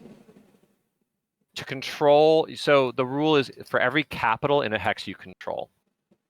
So if you have the most pieces in the hex and there's a capital there, you control the capital. Right, but these each count as piece, so I don't control this you right have 2 now. neutral. Yeah, you do not control that. Right, Yep. but if I did full damage here, it would blow up both of them. If you did 2 damage, it would blow up both. But if you only did 1, then it would destroy the ship only. But if the card said perhaps deal max damage. Max damage, yeah, then you would have to. Okie dokie. All right. I was just seeing if I could oink out another 10 points. Well, maybe you can just let me have my politics card. Maybe. Sure. I'll give you your politics card. Yeah, great. All right. So fabricate survey. Choose 2 hexes with no units on them. Swap their places. And I can repeat this on future politics turns. Okay. So I'm going to choose 2 hexes with no units on them, which will be this one and this one. And the encounter is going to travel with it. Yeah, it was never there in the first place. The survey was wrong. Just saying. Okay. Just saying. No, I hear you. All right, cool. I got my card, and you keep your turn going. Alrighty. I will now govern. So I'm gonna start. Oh, you're doing the whole thing. Oh yeah. Well, I am bureaucratic. So, true. 10 points straight up. I'm assuming red. right. I'm assuming bureaucratic should actually be going down here. Whatever you want your tableau does to it be. count as an A that I can't have other It A's? It is. Yeah, you can't have other A's. Yep. Okay, great. So I just gained 10 points right off the bat. Boom. Yep, gotcha. Alrighty. And then I guess you have to do everything, so it doesn't really particularly matter. So I get 1 point for 2, so I get just 1 point for the notoriety. Okay, 16. I get 1 point for each event. That's another 2 points. Okay, 18. 2 points for each politic, so that's 6 points. Yep, 24. This one is 1 VP per hex with my units. That should be 4 points. Yeah. Yep. So that brings you up to 28. And then tied. 1 point for each one that I control, which is another 3 points. Great. 31. And then what's 1 for every 2 buildings that I control? Yeah. So that's a total of 2 more points. So 4. 33. And then just 5 points for ruling 1. One capital. You get a little bit more. A little bit more because your society card. Oh yeah, and then I gained double because of that. Yeah. I was hoping that I could manage to have this one and then double the 10. That would be nice. Right. So I get another 10 points then. Gotcha. 43. Nice. All right, and you draw 2 society cards for your troubles, clear your achievements. Society. And Ned, I think it's on you. Yep. All right. I am going to explore. So I get 1 ship And then I get 1 free movement. I'm going to move 3 over to here for 1 for my free. And then I'm going to spend 1 to move these 3 over to here. Okay. And then I get this encounter. And this encounter says, gain 2 victory points and choose an opponent. They place up to 5 influence on a politics card. Zintis, go for it. Nice. All right. This is going I'll down. take my 2 points. 1, 2, 3, 5. Pass Look turn. who's got to play my card. All right. So you did movement, Ned? I did movement, yeah. Okay, cool. Yeah, you good? Good. Okay.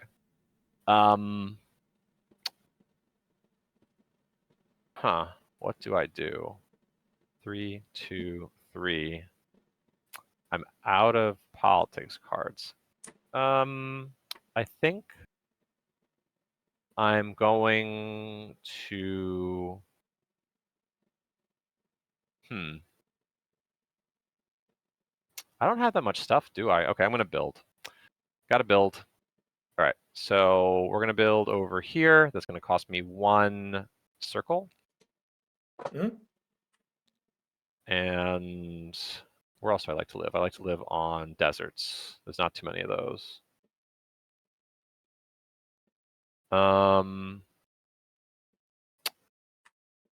I should have done a movement first. Oh, no, I should build. Yeah, I should have done a movement first. So I'm going to discard a card to get 1 movement. I'm just going to get you over there. There is a rule I need to figure out, which is if I do have cards that allow you to move, when does the encounter flip over? It should probably say move, then flip the encounter, and that should be on the card. That would make the most sense. So I'm going to just rule it that. I mean, it could just be like at the end of the turn. Because you had said that before. I think either one is reasonable. That like at the end of your either turn, one is reasonable. If you're on a hex that has an encounter, flip that encounter. Okay, so then I wouldn't be able to build there in theory. That should not be available because the encounter hasn't flipped yet. Yeah, I think because that's the intention is that like if something shows up and fills up the space, I should not have access to it.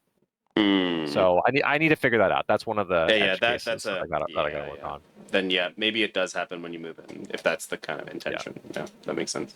Yeah, but like we'll do it. We'll do it as is. So that I built there, and I need to build some ships. So this is going to go down, and then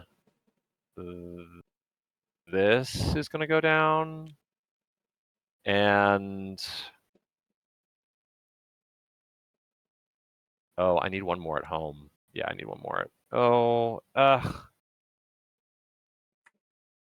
This is going to go down. All right, and that's it for me. Cool. Jake. Would you like to play my politics card, Hegemon? Yeah, go for it. Okay, great. Flip it over. All right, so economic sanctions. Or I could have 2 players fight. Could have 2 players fight. I'm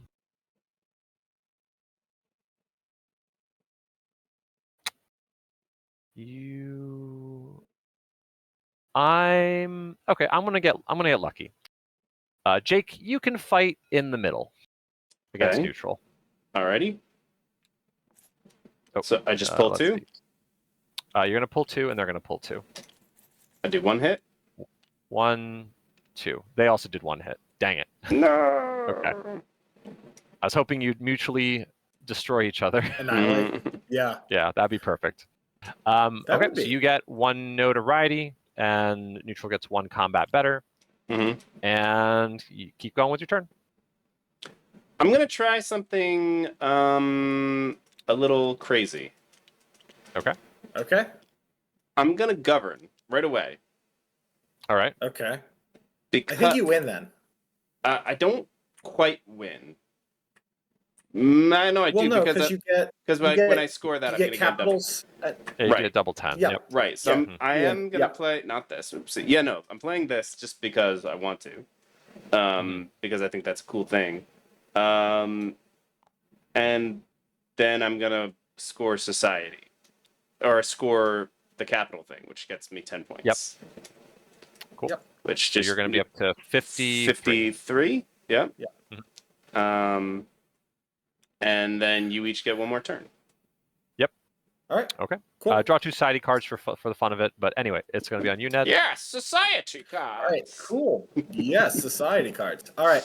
I am going to govern as well because I need the points. Mhm. So I am going to play aristocracy,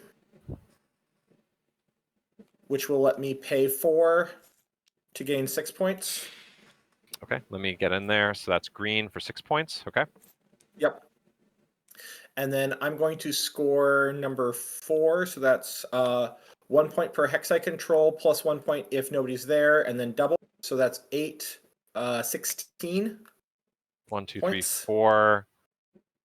So it's it's plus 1 and then doubled. So 16 points. We'll get from 36, 40, 52. Okay. All right. And then I think I have something that will score. I'll do per capital I control. So that's another 5 points. And that will take me into the lead. No. Okay. I get a turn. I get a turn to come in last. Give me my, all right. What give me my time in the sun. All right. I know it's a gamble. I was like, maybe I could like go Yeah, one or two you gotta gamble. turns. All right. And do you have then anything else, I get Ned? to draw 2. I get to draw 2 society cards. 2 society cards. Great.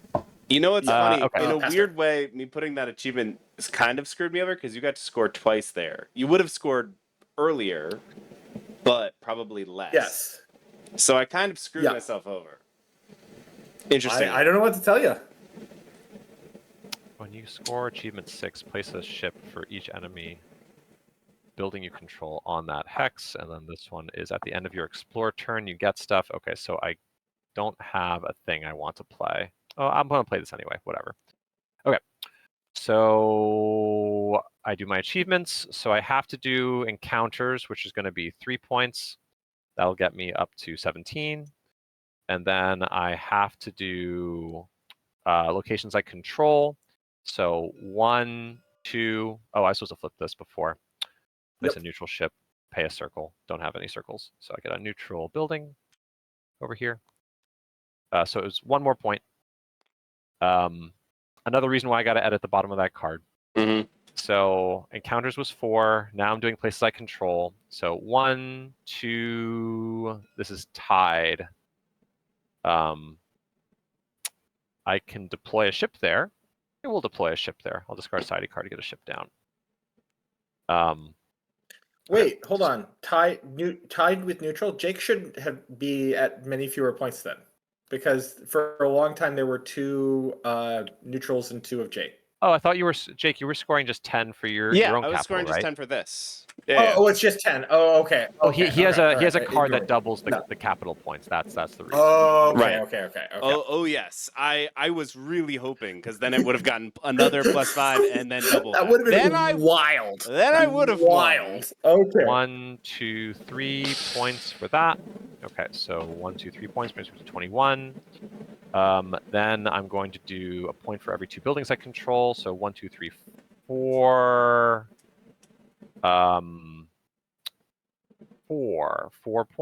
4 buildings is 2 points, and then it clears. And I guess society is still the best one, so it's another 5 points. That brings me up to 28. All right, and that was the last turn. Mm-hmm. So good job, Ned. You won. Nice. Yay! My real butthole civilization totally took it. Isolationist, capitalist, aristocracy bastards with your bee weird wings. So yeah, that's the shortest version of the game. So that's I probably recommend that just for like your very first game, for like a tutorial game kind of. We played with the tutorial factions. And the way the game would go from here, there's a couple like after game rules, like if we were playing like normally. The first one would be whoever is the hegemon gets to banish 1 card from the winner's tableau. And that card is going to be out of the game for 5 games. So that's one Oh, thing. no. So if you think that a card's like way too strong, it gets banished. Mm. There would be a little wallet in the game. So you're like, oh, isolationist, broken. That gets banished for 5 games. And the second thing you get to do is that there are 5 in-box expansions. And you would open one basically, and then just add them to the card pool. So those are things that you would do as the hegemon. So there's some mini legacy-ishness to it. It's legacy is not. I don't know what the right word would be. It's just I think that my perfect game has all the cards, but it's a lot. Right. So you don't need all the cards in your first game. Right. So you can add them slowly. Yeah. Anyway, Fair. yeah, you get to add one expansion, the humans or the what is it? It's the council, the core, the moons, the humans, or the Outlanders or something. I forget what I named it. So anyway, you'd pick one, you'd add them in, look at the cards, have fun. Interesting. And yeah, so yeah, that's the game. I think you had a pretty balanced first game, although a little bit short. Was this a little short? I would agree. This typical as far as like length and complexity and kind of interaction? Length was a little bit short. Because I think the 50-point game should really just be your first game because you're going to make mistakes and you're going to regret things, so you don't want it to be very long. Right. I think a 100-point game feels pretty good. I have played 150. I have not played 200 yet. That's the hypothetical longest game. Right, but also, if you're just like trying to, introduce new people, or you just want to play like once you really know the game and be like, hey, let's just like play a quick, it's after dinner. Sure.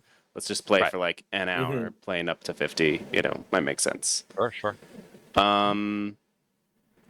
Okay. Do you have any like standard questions that you want to ask as far as feedback, or you want us to just go off the cuff? There's a couple spots in the game that I probably would need. Yeah, there's a couple spots I need to ask for. So let's ignore the rough spots, like the FAQ things, like what happens if you play the society card at this point in the turn. Those are being worked on. I need to clean those up. Right. The parts of the game that most recently changed that I probably need the most feedback on are how did the hegemon thing feel and how did the politics system feel?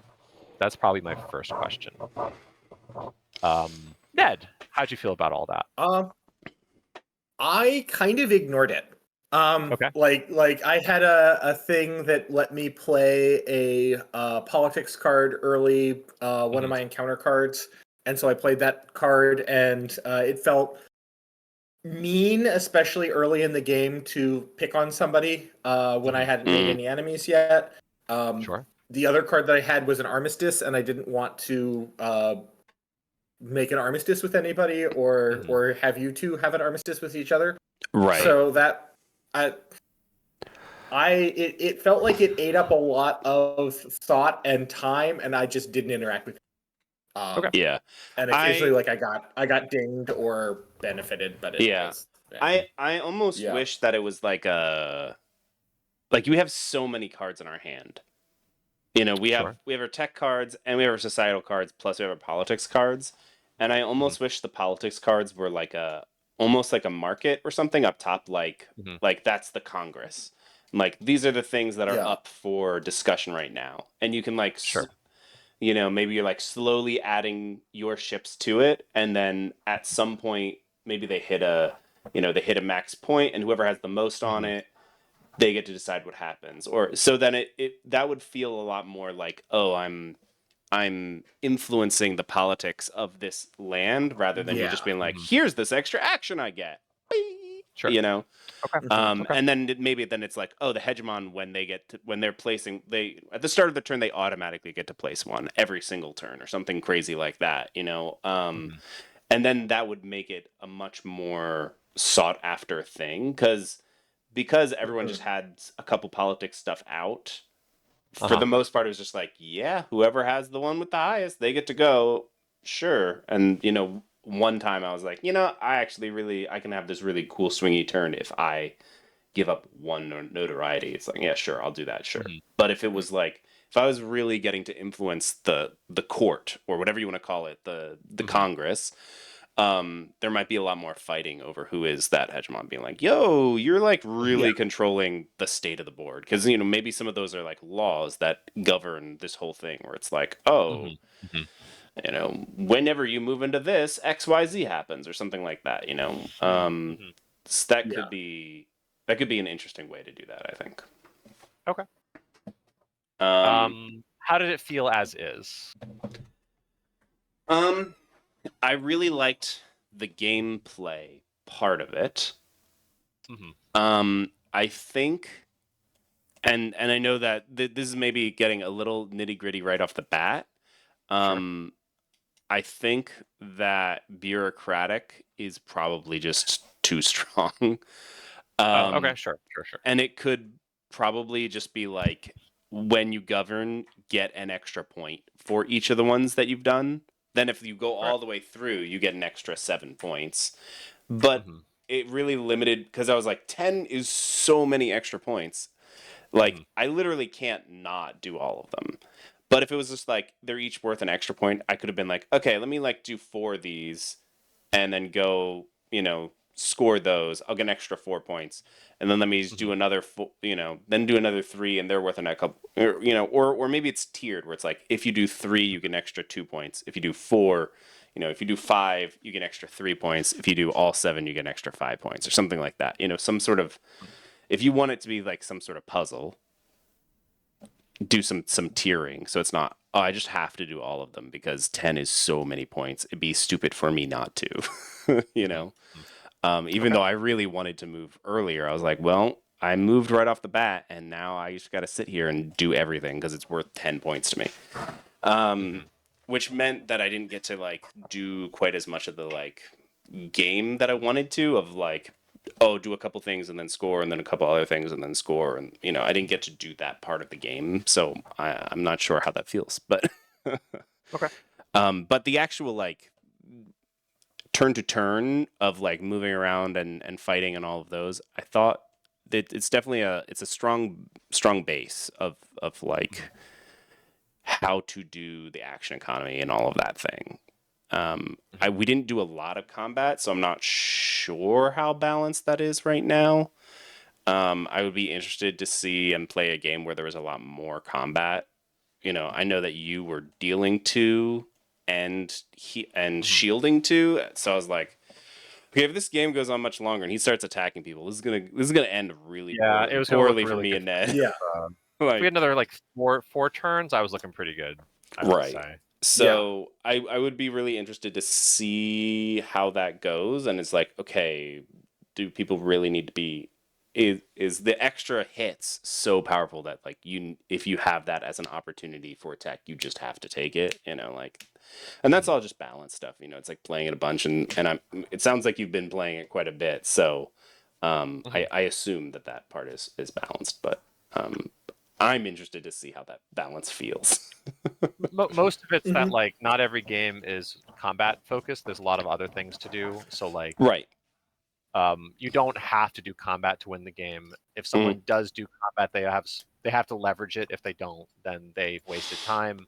The one thing to note is that like I've had a bunch of systems that like were more nuanced, where like a ship could do like half of a ship's worth of damage, but going to like the 1-1 system where like everything's one health, 1 attack, was just a lot simpler. The math is simpler. Yeah. But it does mean that adding 1 makes your ships twice as strong, and like 1 defense and 1 attack. Now my ships are like 4 times as strong as yours, or something like that. Right. It can definitely snowball.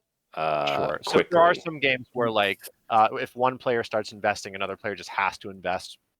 Or else they'll get steamrolled. But they could also do other things like politics and like, oh, we're at peace, or you guys are at war, or let's have an armistice, or like, just kind of mess with you, like just softly hug you into submission. Right, and I've been actually talking about some stuff. I have a couple of like really random things that are all kind of congealing. One, this does some stuff that I've been talking with my wife about as a complaint to some of the games that we have been playing, where she's like, I just feel like you have to attack. You can't like... There were other routes, but you couldn't really take them. And I felt like you could pretty much in this. I'd have to play it a lot more to really see, but it did feel... No, you absolutely... It did feel like I was like, well, I can just like move around and trade and build, and I don't need to worry about attacking, and I'll be able like it felt like there were multiple paths to victory, for sure. Oh, absolutely. Yeah. Which I think is good. I've seen players win with every different first action. Great. Which is good. No, that's good. But I mean, between the first 2 turns, you have 49 combos, and I haven't kept track of that, but I have kept track that someone's won governing first, which is kind of a weird place to be. Right. But okay. Anyways, I do want to say that like I don't know how did combat feel, just overall. I like the core combat system. I like how it models the like logistics of you're needing to invest in the combat in order to do more. I am interested in the balance between spending resources on combat, on like making your combat better with industry versus the technology upgrades. Sure. I would be curious to see how that plays out in practice, whether industry is kind of a booby prize, but I imagine when you get to like big fleet engagements, like having done like very small combat in the game, I liked what I saw. I would be interested to see how it would feel when you're having like a tense player engagement as opposed to like blowing up neutral ships to try and right. I mean, you go ahead. Yeah. I was just going to say the 50-point game is like maybe a half to 2/3 the way through a 100-point game. And I think a 100-point game usually feels pretty good. They usually last about 15 turns. We got about 8 turns in. So 12 to 15 turns, I would say. Right. Which I think is normal. That's usually be my recommended, but I didn't want to take another half hour of your guys' time or 45 minutes. Right. So I mean, it's also good for just getting the first kind of blush and us learning. Now you guys know all the mechanics. You know how to play. You know how to build the board. I would certainly want to play again. Great. That's the best. That's the best feedback. So my one kind of question is there any mechanic to add more duds to people's bags? Which you mean like the combat? Their combat bags. Yeah. That's the attack. I'm sorry. The second action. You place your tokens in the bag. Are you talking about different kinds of tokens? No. Yeah. Adding the bad ones to somebody else's bag. Because I've relegated Take That to politics and a couple tech cards. Right. Well, so, I guess I'm more just saying like, would that is that a politics card? Because it probably should be. Yeah, no, it's a politics card. Okay, great, cool. Mutiny in the my overall philosophy is that I want to have a large variety of like top-down designs for the cards, and not all of them are balanced, but all of them are as interesting as I can make them while usually not breaking the game open. You got a nice 2-card combo. You got a nice 2-card combo. I will say, just from playing with playing a lot of dungeons of Goldrune and messing with a lot of card effects, having too many effects that can double things can often break. Yeah. That was recent, and I think I do need to scale it right, back. like before, because me doubling, if I had managed to get this, that would have been just so many. It would have been over. Yeah. It would have been like what, 40 points, I think, total. Because you're doubling. Because I would have gotten 5 for this, 5 for this, and then plus 10, and then double it, right? Or. Oh, I see. Because you have, where did bureaucracy go? Oh yeah. Oh no, it doesn't double the 10. No, that's not double. Oh no, that was just all. That's it. That's it. Yeah. So it's still 10 points. It's still 10 points, which is a lot. Yeah. Right. For most of the design space, it was like a set number of points it's like plus 3 points per capital or something like that. That was most of the design space. Right. And more recently, I just decided to make a cycle of everything doubles because that's simple. And, right. I think I would go back on that possibly. But just doubling can get really scary fast if people can double things twice or something like that, you know. Right. Yeah. Like somebody with their capitalist bureaucracy over there. It was capitalist isolationist. Isolation. Aristocracy. Area. A, B, or BCX. Yeah. Because this basically is like basically double, and then this is double again. So it's just like, okay, cool. We're just So 4 times. Yeah, no, it was substantial. Go ahead, Ned. So just kind of things that I like, things that I didn't like in no particular. Sure. I felt like the seed phase was relatively fast, but I also felt like I had and part of that was because the symbols match up, so I kept looking for thunderclouds and I couldn't find any thunderclouds, and so I I think I would have been a lot happier had I realized, and I would have been in a slightly better position, I think. You still won. Anyway, I still won, but I wanted to win more. Okay. Respect. I liked the exploration cards as a way to incentivize people moving out into the map. In general, in 4X games, I think that there is a tendency, there's kind of a naive tendency to try and turtle up and like build up your economy, and you've got 5 million ships. And I really like how this game strongly incentivizes you to go out and interact with people, not necessarily in a negative way, right? Like you don't necessarily have to blow people up, right? Especially because of the way the trading and yada yada. No, neither here nor there. With that said, this game felt very solitaire. And again, this was just a 50-point game. This was just the way that it shook out. But I felt like we were only interacting with each other very tangentially with. There wasn't a lot of like directed trying to mess with other people. And I think that that's a function of the 50-point game, where if it went on longer, I think that we definitely would have been interacting. Yeah. But I wish that we had, especially in a 4X style game, had more incentive to like I do have a one question, which is how many 3-player games have you done? A lot. A lot. The game has evolved over time, so I haven't done a lot with the most recent iteration. Yeah, I was just wondering, like, if this map had been 3 hexes smaller on each side for this 50-point game, like we would have had to interact a lot more. Like basically this whole if it was just this central area, that would have been a lot different if it was. Yeah, I mean, I could use a different build. Yeah. This, Right. Well, like, what would it be? Like, this would move here, or wait. Right. I did this. Yeah. Something like this. Right. In. Yeah. For most of the design space, I've been trying to keep it 3 spaces away from the middle for most of the design time. I believe I had a build where, let's see if we can get the whole thing. So this was, let me just start copying tiles. This was here, and then this was here, and then that was there. You lived there. So, something like that. Yeah. So for most of the design space, with 3 players in particular, with a 4-player game, the starting spots are here, here, and here. And I think that puts you 3 away from all other players and 2 from the middle, or 1, 2, 3, 4 from the players, 1, 2, 3 from the middle, which I think feels better. I've played mostly 4-player games. I guess I just have to make a better map for the 3-player games where everyone's right. And I know this is Fleets of Kythera has like a similar hex-based system. The game that I'm doing, that's a 4X game.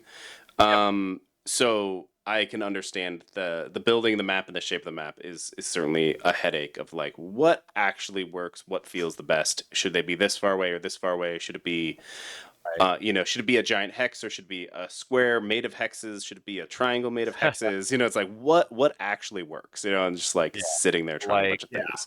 So like if the map was smaller, then let me make this bigger. Maybe just for 3-player games that makes more sense, or it could even just be in a 3-player game that is 50 points, it needs to be this small. But in a 3-player game that's 100 points, it could still be this big. And maybe that's too much granularity, and you lose some people. But I don't know. I think my only concern is that, well, maybe it's not even a concern. It's just that like for most of the time, I've made it so that it's not an instant. It's not a given fact that someone's going to get to the middle on the first turn. No, and that's entirely possible. But that's just like, okay, we shouldn't play that way. Yeah. I could So for a while, I was debating introducing sky tiles that have 0 movement cost. You can just move into them for free, so they kind of shrink the board. Mm-hmm. I could have those on the edge, so like this edge area would just be like a warp from one side to another or something like that, which might make the game feel a bit smaller. Yeah. So that this does dovetail a little into two things. Not to interrupt you, I'm so sorry, but sure, no, please. There are 2 different instances where there is a blank cost, like a base cost to things, and then the icons on the board add to that, and that felt unintuitive, to be honest. And I wonder if there's a way to do that iconographically. I think which icons? So with movement, for sure, I think you just do how much does it cost to move in here. So all of the skies would just be 1, and the storm would be 4, and like there's no reason to be like, well, it's a base 1, and then you add how many. And it's like just put how many. Like don't make me do that. The map tiles were not updated as Ned experienced. Right. I thought that they were more updated than they were. Okay. So that's my. Yeah. No big. Yeah. And not a big. The same thing kind of happens when you're building, where it's like 1 of anything plus 1 for each of these, and it's like, okay, could it just be each of these? Like how different is the or no? Because I think you have to have like a otherwise they would have been able to just poop out. I was thinking the ratio of 0 to 1 is too large. I've seen players get like a lot of hazards, and then they just dominate the game. Right. So could it be like, could there be a symbol that's like, I don't know, maybe that one, it does make sense for it to be like there's a base of 1 that everyone just knows about, and then you have to deal with these hazards. But I know it was just one of those things that took it was a friction point, where you're like, I have to do, as evidenced by Ned's first turn, where he was like, I have to do what? But the other thing, and I wasn't crazy about the way we built the map. It felt like an extra step on top of an already complicated game to be like drafting and building the map before the game happened. And I wonder how the game would play out if you just put everything upside down and just moved into things. And then maybe you did have the one hex. Maybe you had the 1 or 2 hexes that were yours. So like if you moved into something and you really didn't like it as you were playing the game, you got to do that. So, like kind of fold in that drafting into the entire game as you're moving, of being like, oh, like, all right, my first move, I move here and it's a sky. Fuck, I don't want a sky. Or you don't get to look at it and you do, how we did it in the beginning of like, all right, it's my first move. I really want to make sure it's a good thing. So I have this in my hand. I'm going to plop it down there. Because it felt like weirdly like take that to just be like, well, fuck you. I'm going to put sky all around you. And you're like, we haven't even started the game. Why are you fucking me over? Like, as opposed to like later on in the game, maybe I'm like coming in here and I'm starting to come into your area. Maybe you haven't explored over here yet. And I can be like, haha, I'm going to get you by I'm going to explore here. And I have a clouds in my hand and I'm going to put the clouds here and like kind of be screwing over your map. And like, now I've made a tactical decision because you've started to get points and it's turn 3 and I'm annoyed at you because you shot me. Like there's a reason for me to F with you as opposed to just effing with random people for no reason. Not necessarily, it's not that seeding and that drafting was necessarily bad. It just felt off. And I was like, okay, is there a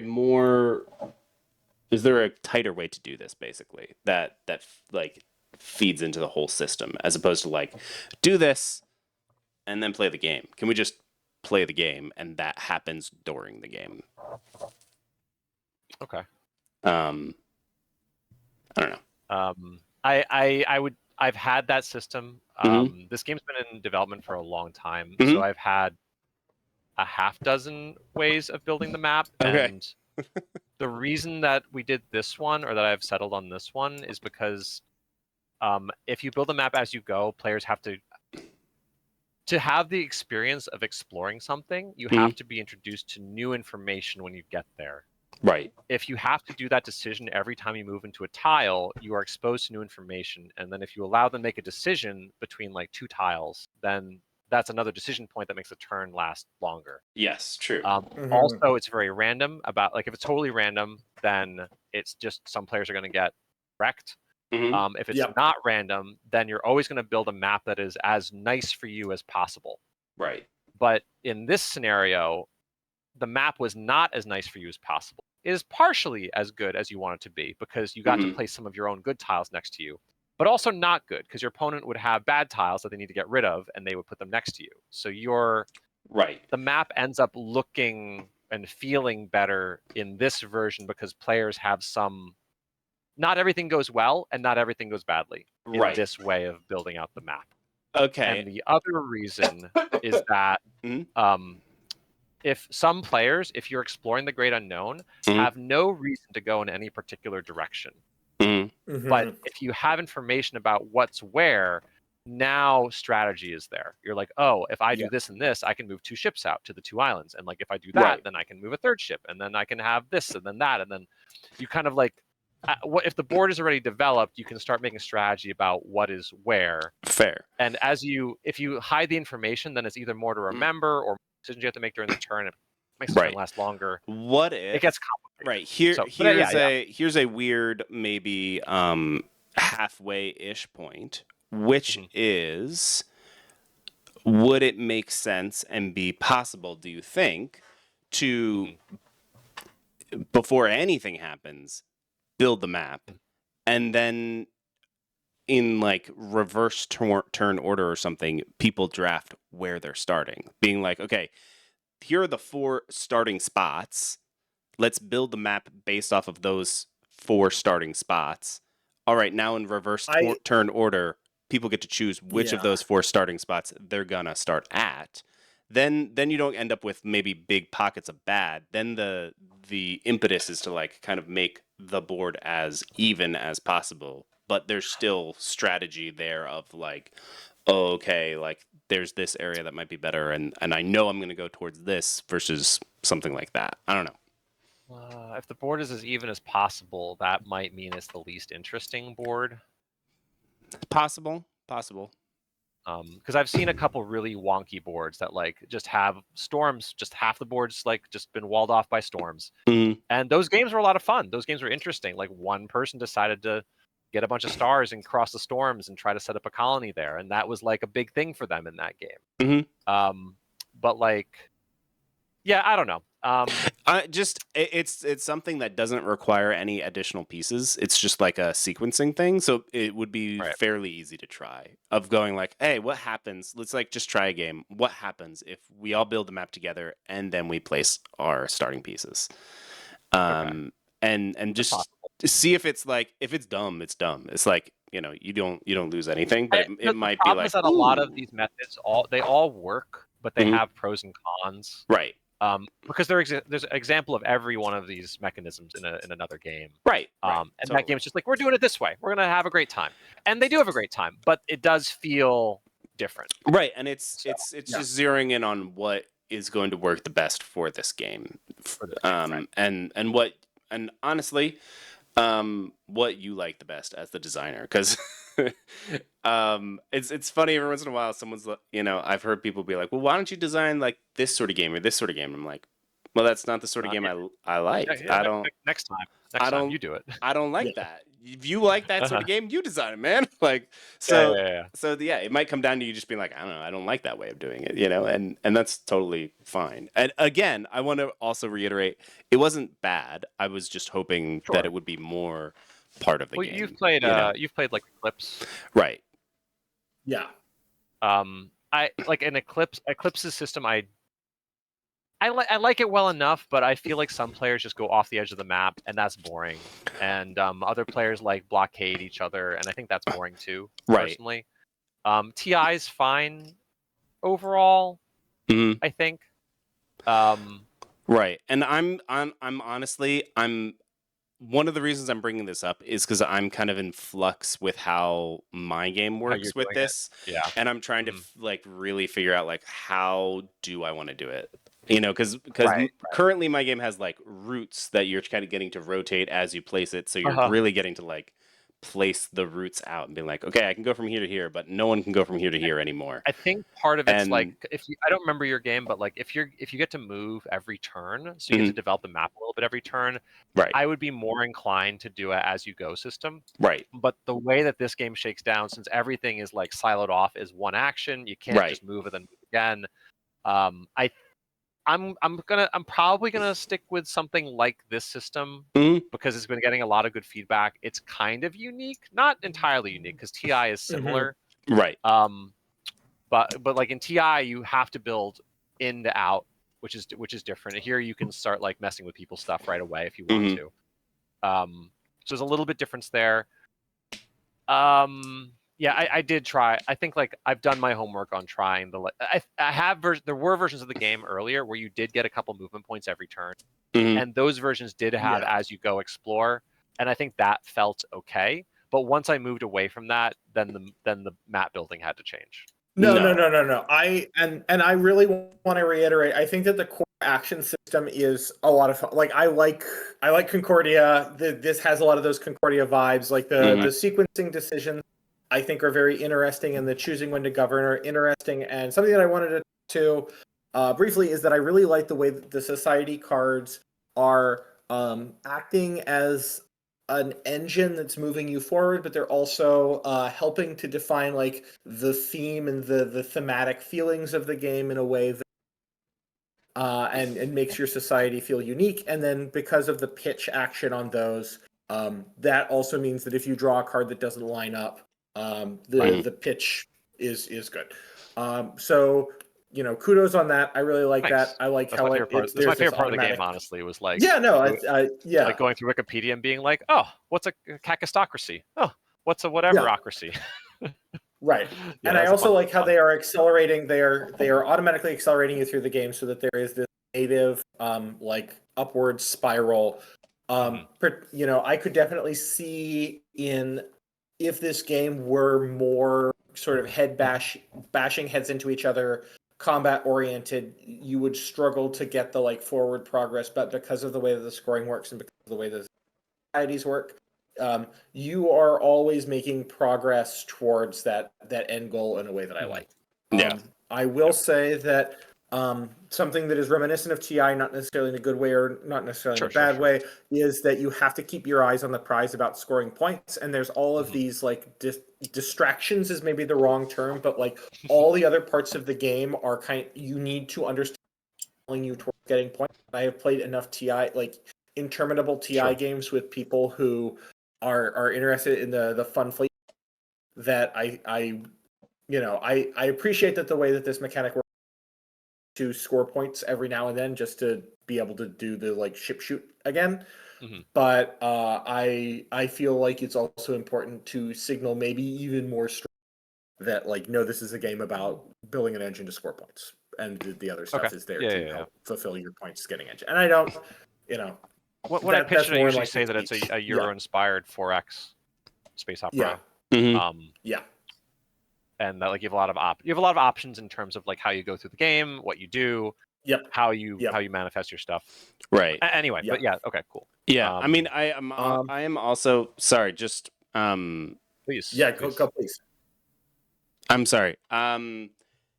The like graphic design as far as like having buildings that are these different shapes, is that kind of where you're headed, or you're headed on having them all be square, for instance, and then having an icon on the thing? I don't recall. So this is with a publisher, and we're currently blasting through art. If you look at the faction cards, that's all like actual art. It's going to have one more round of revisions, but it's going to look very close to what you're seeing for the faction cards. Everything else is placeholder. Yeah. But the graphic designer and the publisher have been talking about having more evocative shapes for the buildings. So like the industry would be like kind of a flat building with two like little I could see that. smoke towers. Yeah. and the Yeah. like the city would be a flat half circle, like so a half circle, like a dome city, Yeah. like a dome. And I think that we've been working on the other ones. I think that the star is going to end up as a pentagon, and the triangle is still a triangle. I think. Sure. But Yeah. they're working on making them more evocative, and I think that they want to do screen printing for the buildings. So you have a little picture of like what it would look like. I will tell you after, because I have not asked him whether he wants it on the internet yet. No, that's fair. Great. No stress. Yeah. I guess the other thing is the intention that these islands would have actual like islands that are building slots, or is it just going to be like a cool vista with these like things? It could. I think go either way. I think we need to have the artist take a shot at some sketches in terms of right, because like it would be really cool if it was like, oh yeah, here are like the 3 islands that are on this hex, and then there's like a square here and a triangle here and a square here. You know, like I think that something like in that. our perfect world, what would happen is that the artist would give us a bunch of like assets, and we can just assemble islands out of those. Like beep, beep, beep, beep. Yeah, here's a desert, here's a forest. Okay, great, this is a desert forest island. And build that out. Right. Because then we can save him some work. Right. But like, I'm pretty sure we don't want top down because that's kind of boring. Right, not necessarily top down. You know, it could be still this isometric thing, but right, doing it in such a way where you have these islands and you have a square here and probably separate islands. Right, and a triangle on this island. You know, like actually make it feel like it's a building slot that's on that island. You know, like I think would be high on my list. I love that sort of like table presence of it being like it's one of the things that really draws me to Root is you're like, oh, there's a building with a building slot on it, and I'm gonna go put my building in that building slot. You know, like it just feels good to be like, boop, there's my thing, as opposed to just being like, well, here's my gray square floating in this other gray square, like I think we're gonna move in that direction, Jake. I'm pretty sure that like as we look at the alternatives, we're just like, that one's not so great. That's not so great. Right. Yeah, let's make actual islands that have like a little desert and a little mountain. Right. And that'll probably feel the best and look the best. Right. Because so far, I really do like this art is awesome. I love the like Mobius-esque kind of. That was I think the what's it called? The mood board was like. I would like to inform you all that I am now an amateur art director. This is my new career. It pays me nothing, but we're working on it. But yeah, like Mobius was a lot of the arts, like the art samples that we gave the artist. He made something that his background is mostly in comic books, I think. So a lot of it has been like kind of a push and pull about like him trying to do more comic book stuff and us being like, no, more big colors, more kind of just that like 70s 80s like pulp sci-fi kind of feel. A bit simpler. Some of his stuff is like his natural style is very good, but it's a different thing than we were aiming for initially. Still gonna look fine. It's just a matter of like making sure that it like more big colors, more nice line work, more like simple compositions and stuff like that. Well, it's also just great when you do have a really good artist and you can be like something vaguely like this, and then they come back and you're like, that's not at all what I was thinking, but it is awesome, so we're just gonna go with it. Right. Yeah, a lot of his stuff has been very good. To be fair, I have provided him a lot of descriptions because I think that worked better overall. Is to provide like a paragraph rather than like just be like, make it red. I want it to be red. Oh yeah. You gotta do the full art description for people who are interested. You can actually this actually helped me a lot with Dungeons of Goldrune. Whenever they're done with a Magic the Gathering set, they will put out the like a bunch of files of like, here's the art direction that we gave to people for this card, and then here's the piece of art that they gave back to us. That's cool. So you can go and find it and like see what formatting they are giving to artists, and you're like, these are the people, like these are like the big people who are commissioning huge artists, and like. It's not always huge, like it's not like always a giant paragraph. It's usually like 2 or 3 sentences, but it just helps to be like, okay, this is the sort of direction that artists are expecting. If I can give them this sort, you'll get good stuff back. So, Anyway. But yeah, I would love isometric individual islands that have like the details of what's there. That would be the ideal. Very, very cool. Yeah. Interesting. I don't know how the clouds would look. They'd probably have to be like a vista, like some clouds down here and then some skies up above. Right. Or like some clouds like way down here. Kind of just as like a weird, I guess, production cost, and like how many of these ships do you think you're going to actually need for each player? Because we're using it for a lot of stuff. Yeah. I'm pretty sure that the minimum would be around 50 to 60 little tokens. I don't know if they're going to get screen printed. I've been using little poker chips for most of the playtesting. And if you had to go over, there'd probably be a bunch of like slightly larger generic ships that are just like +5 that should just cover the edge cases where someone has. Or if you can do them double-sided where it's like 1 and 3. That sometimes works really well. That could get dangerous if something gets knocked over, but 1 and 3 is another good choice. I would need this if they were screen printed, then 1 and 3 definitely would be the way to go. Yeah. Yeah. So probably 50, so 200 little pieces of wood. 225, 26, 226. No, more than that. 300 little pieces of wood, 200 cards, some boards, and some tiles. Yeah. But I mean, ultimately, the goal is to make a 4X game that like is just going to cover this whole huge experience, a lot of variety, a lot of options. Never play the same game twice, and just never need to play in the other ones ever again. That's the goal. Right. So I just want to sell my TI copy. That's what I'm looking for, guys. This is all a big conspiracy to sell off my TI copy that I've had for. Well, I mean, years. I'll give you, your props where they're due. It did feel a lot like TI, but it only took us an hour and a half to play. So the short game. It'd be another 40 minutes if but we played still, it was not 6 hours. Yes. Right. Man, I've played a couple long games of that, and which is a similar thing to what I'm trying to do. I'm like, what if TI but not 6 hours? my so advice many to people you want that. is like the Turbo 4X games that try to do it an hour or less don't work. Right. And it's that's my hot take. Yes. And I agree with that also. It's got to be 2. And the reason the reason for the viewers at home is because you need enough time for a player to get ahead and then fall behind and then maybe come back. Right. If the game's too short, you can't have that. Right. You just do the thing and then win. Right. Right. And ideally, the game would have. I think that the good experience for these types of games is in the beginning, you're kind of building a presence, and in the middle of the game, you're kind of encountering the other players. You're kind of encountering the middle, and then at the end of the game, you're like wrestling with each other for the actual things you want. And I think generally you want to make sure the game has those 3 distinct arcs where I don't encounter other people, I start to encounter other people, and then you're like all up in each other's faces. And then it's like, then the problems happen.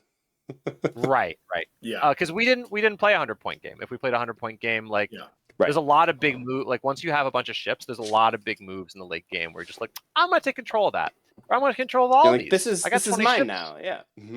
This is mine now. You need better protection. I'm here for you. Like that kind of stuff. Right. So, Ned, you did mention that you had negative things you wanted to say, and I want to hear them.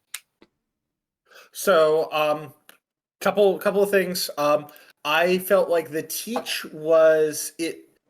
I understand that you had to hit everything, but like the teach to game was kind of long. The time to turn felt a little rough. I know it's a game with a lot of stuff going on, but particularly when Endgamer was taking their turn and they were dealing with the Hegemon Scepter, it felt like a lot of stuff that I wasn't paying attention to, and so like my time to turn felt kind of long. I know it comes with the territory, but if there was a way that you could manipulate that a little bit faster, it would be certainly appreciated.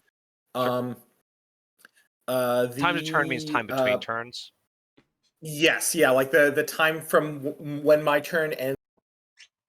That time to turn also, like if I'm doing things, people acting, then the time to turn is shorter, even though like my turn is taking longer because I'm interacting with other people could you give me some more perspective? I'm taking game actions on other games in this genre or weight that you usually play.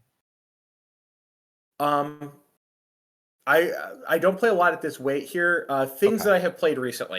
I played Downfall, which is a GMT hex and counter game. There, the time to turn was really long, but I was like, I was invested in it because I was helping to calculate like combat modifiers, and everything was like I was interacting with the combat system constantly, even when it wasn't my turn because somebody was attacking. Right. Okay. Root can have a long time to turn. It really depends on what's going on, but like Root is a little bit lighter, I'd say, than this. But it has a similar kind of a. It's in the same weight class, even if it's light. Arcs I played about a month ago, and Arcs I also felt like had a long time to turn problem. Not going to get into that right here. But I felt like the time to, and part of that was just in the way that we played the game, there was not a lot of interaction, so I didn't care what you guys were doing on your turn.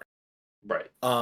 As much as maybe when we got into like the longer game, I would care more about what you were doing, and I would invest in trying to see what you were doing. But that was a one game. That was a one shot of Arcs, or not no, that was I played both one shots and the kind of interminable. Neither here nor there. I was the starting setup. I think not to go into the ideation. It felt a little long.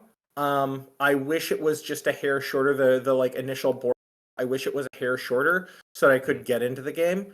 I absolutely hear you about the feedback that you were giving, Jake and Gamer, about the different alternatives. I do agree that I like it, because it does give me some like sculpting of my environment without having too much sculpting of the environment, and it also assures like a non-trivial amount of asymmetry in a way that's like one play to the other feels different. I just wish it was a little bit faster.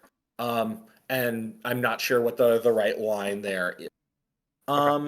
The synergy stuff. I felt that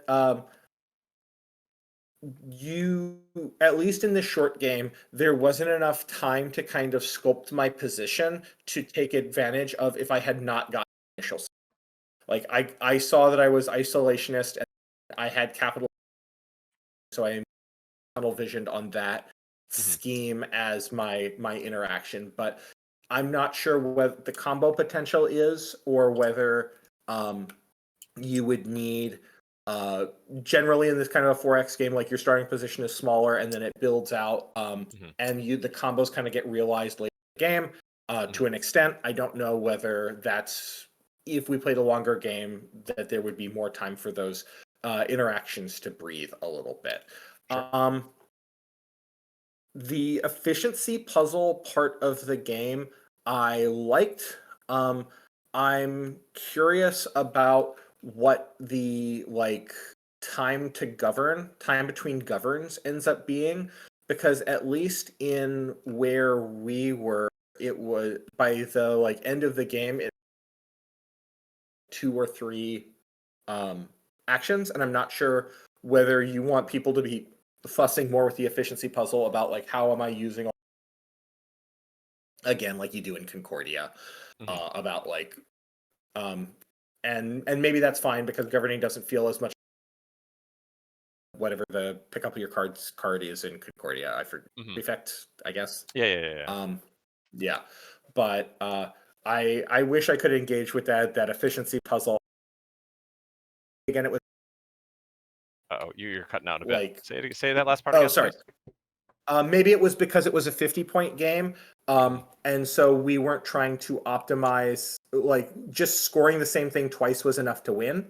But if it was a longer game, then scoring the same thing twice means you couldn't score the same thing a third time in a while. That was a clever implementation, and that does force you to interact with the puzzle a little more in a way that's fun. That's. I was promised negative things. I think I did some negative things. I think I gave some negative things there. You could be better about it. They could be more negative. Hey, be more negative. More negative. What the hell are these symbols doing? Okay, what the hell are these symbols doing on the bottom of the thunder? Oh, yeah, that's my bad. I made it so that I've been playing with having some of the hard to get spaces would have like one building there that's hard to build on, because I found that people would avoid them. But if I put like one building that's like nicely costed, then people will go there. Right. And that was like kind of what I was playing with. That one that you're seeing is an older iteration from when I first shifted away from hard sci-fi to science fantasy. So it got radiation and gravity because you're in a black hole and it's really hard to live there unless you have radiation and gravity. It's going to move to like lightning, and I don't know what the gravity symbol is going to be. Probably like I don't know, like a person falling. Gravity, because the islands are floating or whatever. Because gravity is still an issue. I do have a question. Yeah. Which maybe this fucks with balance too much, or maybe it just means more symbols go on more different cards. It seems odd to me, at least, that you can get like one of these symbols and you're like, great, I just get to ignore all water. Was there ever a version, or would you think of a version where it's like, okay, I start as these planets cost 1 water and 1 insect less, so it's not just like free for me to come in here basically and drop here. Like, you know, I'd still have to pay. This is 4 water, and I was able to just be like, one thing, boop, done. I would need to play with the numbers. So I like it where, because you are a certain faction and you like certain things, that certain places are like really appealing to go to. Okay. And if another player has that, it's also real appealing for them. And I think having that switch over where it goes like, oh, this is a water world, but being like, I love water, let's go there. I think that feels good. And that means that there's more variation, because like if let's say you have a world that's like 4 water, that's the same in the second system. It's the same as 1 water and 3 rock. Right. Because the 1 water hazard is going to save you 1 resource. So both of those are now of equal value. But if it's a 4 water world versus a 2 water, 2 rock world versus like a 1 water, 1 storm, 1 ice, 1 fire world, they all feel different. And overall, my goal is just to make the map feel different every time. Right. But I mean, I guess my argument would be like, if I got -2 water because of my starting guy, like I got maybe like -2 water and -2 alien, like. Oh, so like your guy would be like water, and like somebody else would be like storm, or something like that. Right, and someone else might be, I'd like give people 4 of these symbols at the bottom, and maybe they're doubles, maybe they're all different, maybe the tech would get messed up, because like the investment for tech is 2 triangles, and you need to get a return on your investment. So you would need to build in like 2 locations that have that symbol to break even. But with it doing the whole thing, like now some planets are like not that's where what I was saying is like that to make the species feel a little more different, like give them like the big bonus, and then the tech of being a little bonus of being like, okay, I'm a little bit better at going to biohazard planets now. Not like I don't care about biohazard planets. Well, I mean, I think they feel the most different when like you just love water worlds and I just love fire worlds, and now we both have settled the same hex because we're not going to settle the same planets with each other. And that I like. It's more the like that part I liked. I less liked the tech where like I spend 1 tech and I'm like, now I don't care about water. Great, I can go wherever the hell I want with water, and it's just as powerful as what my entire society is. It's more. I wish that tech side was less good. Not that I wish that the things I've were never better, heard anybody say I wish the texts were worse. No. I strongly disagree with that. Like, I felt like at least in the 50-point game, like I'm sure, but the 50-point game, the text felt like kind of low ROI. Yeah, the game wasn't long enough to get. Well, I got cut off. Like if I had 2 or 3 more turns, I would invade, I would attack. Oh no, absolutely. Yeah. Right. I guess it just more felt like there was there was a very low ROI. Whereas like if I was able to get all of these out, I don't know. Being able to spend only like 3 and being able to be like, I ignore poisonous places and thunderstorm places and cold places now, in addition to ignoring this and this. Like, I can just build wherever the hell So I in want theory, now. you Like, can now feels live in like weird. twice as many places as you could before, maybe a little more. Right. I guess I get it's more of a like I wish it was felt a little more tiered as opposed to like, okay, great, I can like cross off this and I can cross off this and I can cross off this, but it's I guess that's more of a dealer's choice kind of thing too, of just being like how granular do you want to be is really the question. Yeah. And there's plenty Yeah. of complication where that does not need to be granular. So I can understand the like, you know, it's easier if it's just a binary on or off.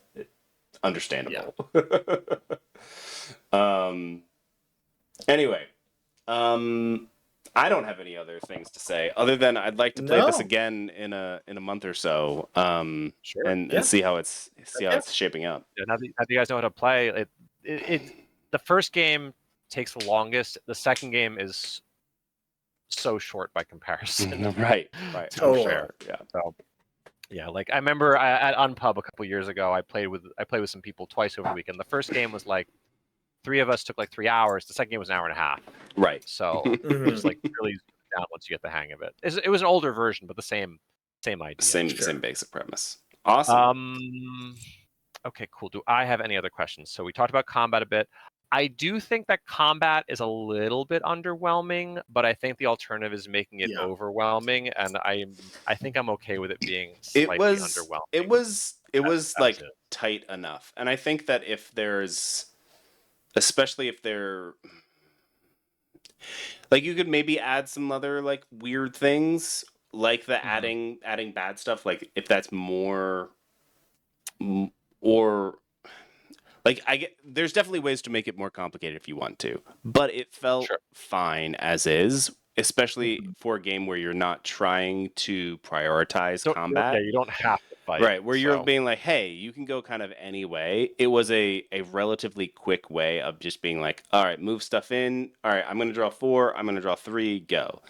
And I think the fact that you have not only the part where you're pulling a number of tokens equal to the number of ships you have, but also that they have tiered amounts of damage, that messes with, and I'm not sure if it's in a good way or a bad way yet, because I haven't played enough, but there is a tendency in sometimes these games where like somebody will just be like, well, I have a fleet of 8 ships and I can just go wherever the hell I want with these, and I can blow up whoever the hell I want.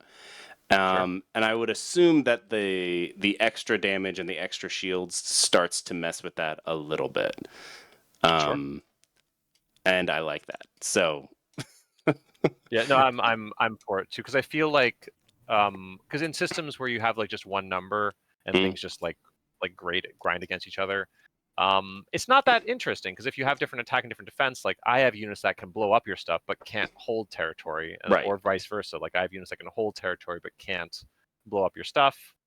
And there gets some interesting spots where like, oh, if I have 3 attack and 2 defense and you go up to like 4 defense or 5 defense, now you're talking. Now you can play with me. Right. So anyway, yeah, I did want that, because I did want the game to kind of like scale and get interesting as it progressed.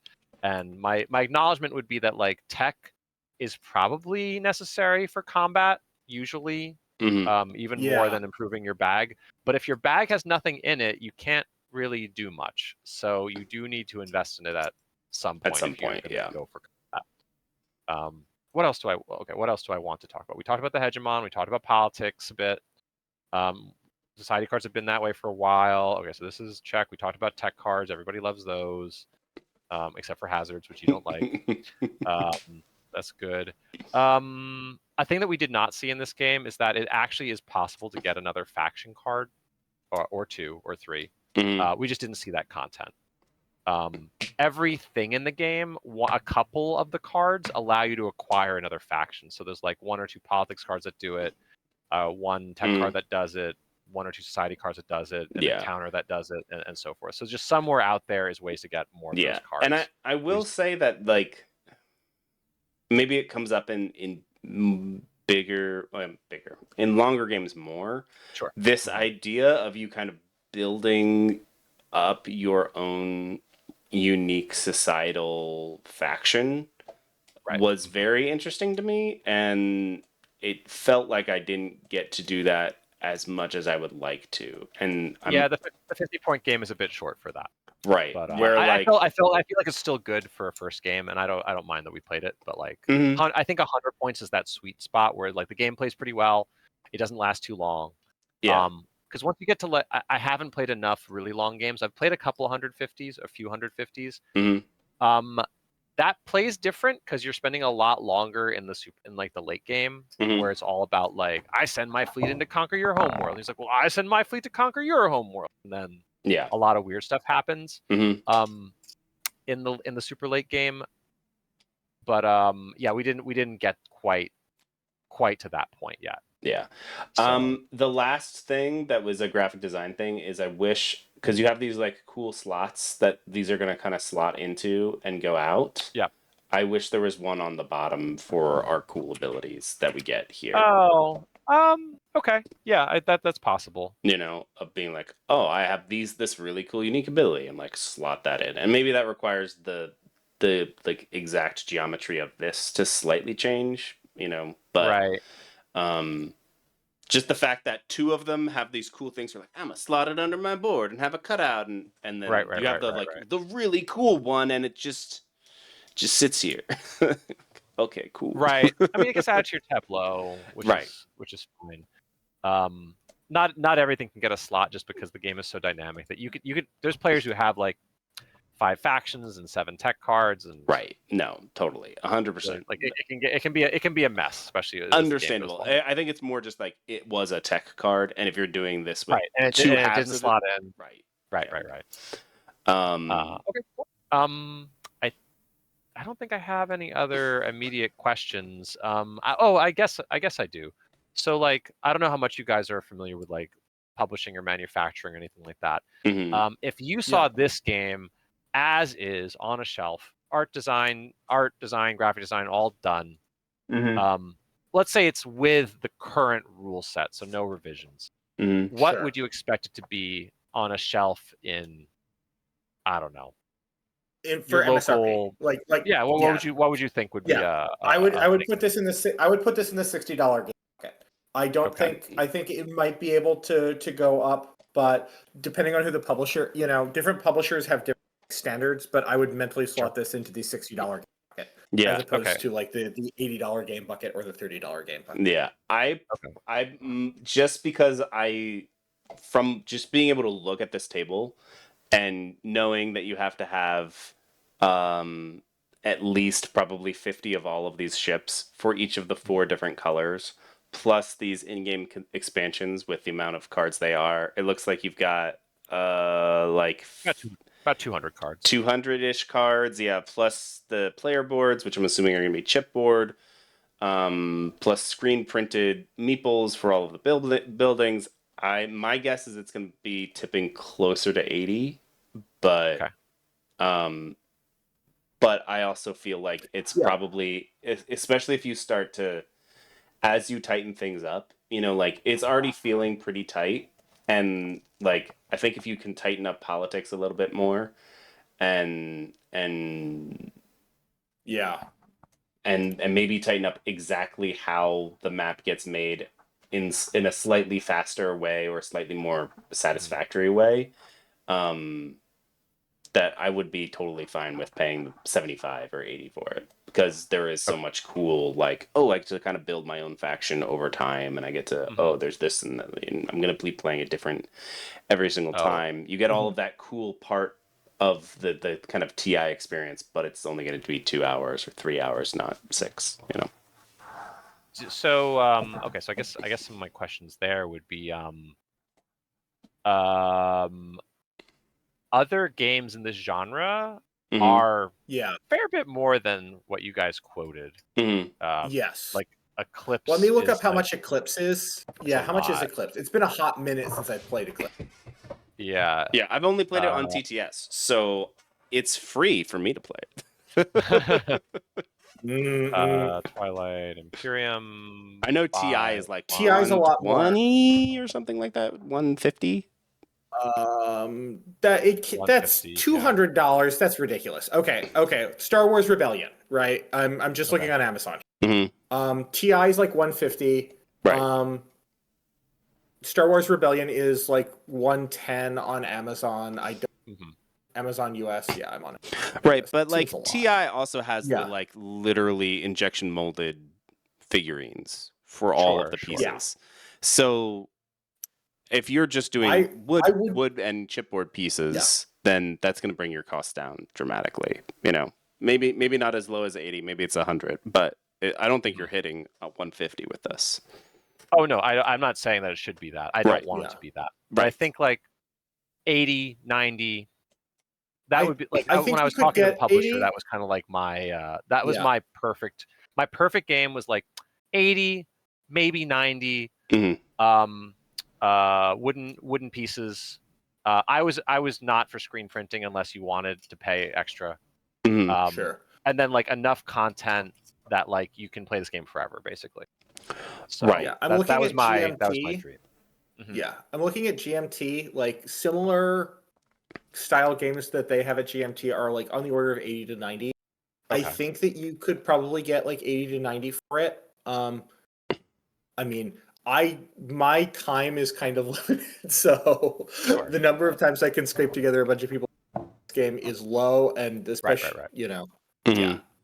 My grand scheme is to have a solo mode at some point, but like that's hard, and I've been having it's been hard trying to make that. Honestly, no, I like solo modes are such a like in and it thing right now, and I think personally that if developers took the time that they took to develop a solo mode and put that time into making the 2 through 4 player work better, that overall we would have better games, because it is remarkably hard to find a game that works well at 2 and also well at 4. And that's like my own like little hill to die on, where when I am designing games, I try as hard as I possibly can to make it work just as good at 2 as it does at 4. And sometimes I'm successful and sometimes I'm not.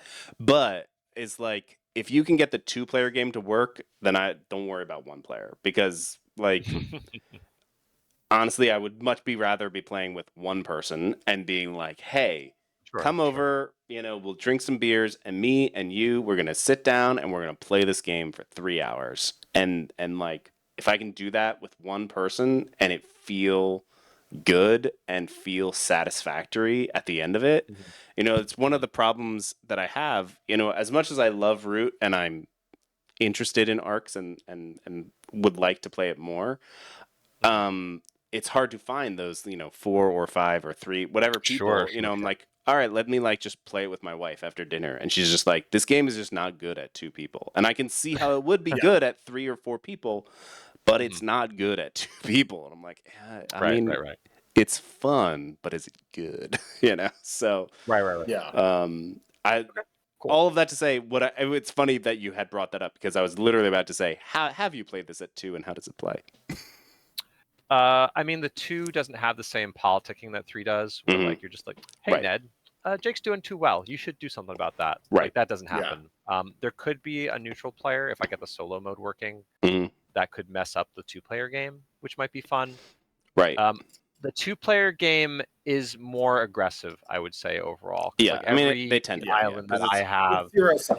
Yeah, it's always 0-sum. I mean, that was the one last thing. I know we're going long. I keep having one last thing. Sure. Yeah. There was this like neutral parties player is.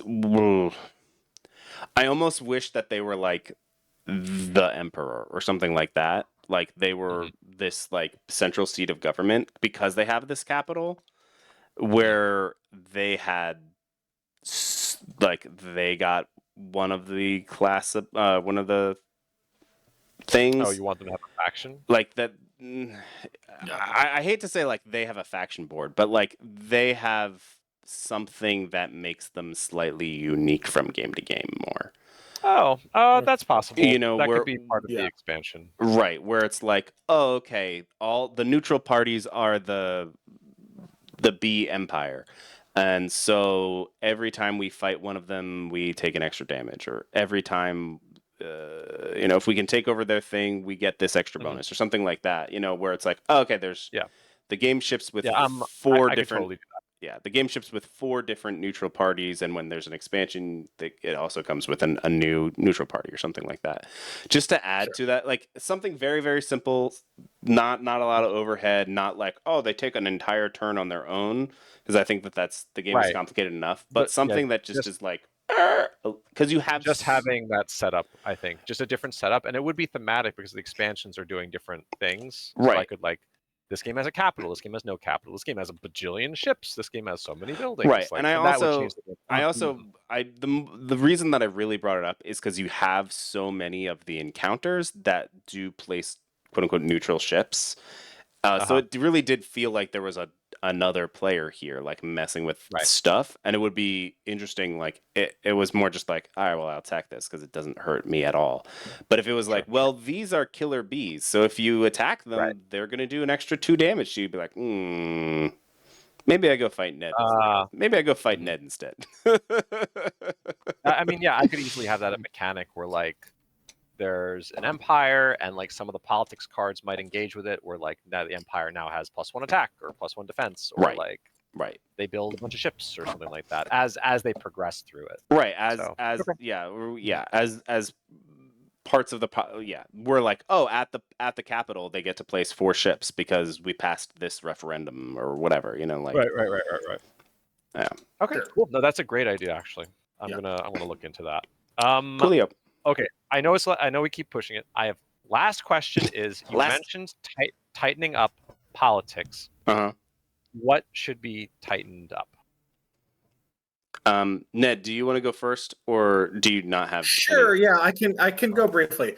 I think that it felt very random in the way that event deck goes, and I felt like I didn't have a lot of control over it. I could have taken more politics actions to put down political cards and to draw more political cards, but outside of the one political card that I got as a result of one of the, what are they called, the encounter tiles. Sure. Yeah, I didn't interact with the politics system at all, and it felt like it took a lot of time and a lot of decision making for something that felt, at least in the cards that we had, very take-atty but also not like a directed take that, or a directed take that against people that I had no beef with. I should play this card because it's worth points, and I need to hit somebody with it because that's the way that the card goes. And I just picked you, right? And that was, Insurrection is probably a pretty bad card to get hit with, and then I got hit with the whatever it is that covered up one of my Chivos. And it felt like a lot of time spent for something that was very kind of minor annoying take that without a lot of control. Right. And I guess I kind of wish it worked a little bit similar to the court in Arcs, where maybe there's 3 of them up here and we're all bidding on them, and then whenever X happens, we get to see who wins the bid, and it's like, okay, I'm gonna get to do this. And then you're seeing what everyone is bidding on, and going oh crap, he's gonna choose somebody and cover up their achievement, and my plan really hinges on not my achievements getting messed up. So I really want to take that. Or you know what? I don't so much care about that, but I would really like the 2 of them to attack these 2 opponents to attack each other. So I really would love to take this so that I can make those 2 attack each other. And then them being out here, I guess it just feels more like a political game of I just imagine the Galactic Senate, where it's oh, we're all fighting over all of these different things. And it could also then be less you can still have the take that, but then it could also be, something where you can have those impact the board in some way. It's oh, maybe, some sort of water givers or something like that. It's everyone get placed 1 ship at all water planets or something like that. Or you can have it become more of a or whoever takes this, they get to place something at each water planet, rather.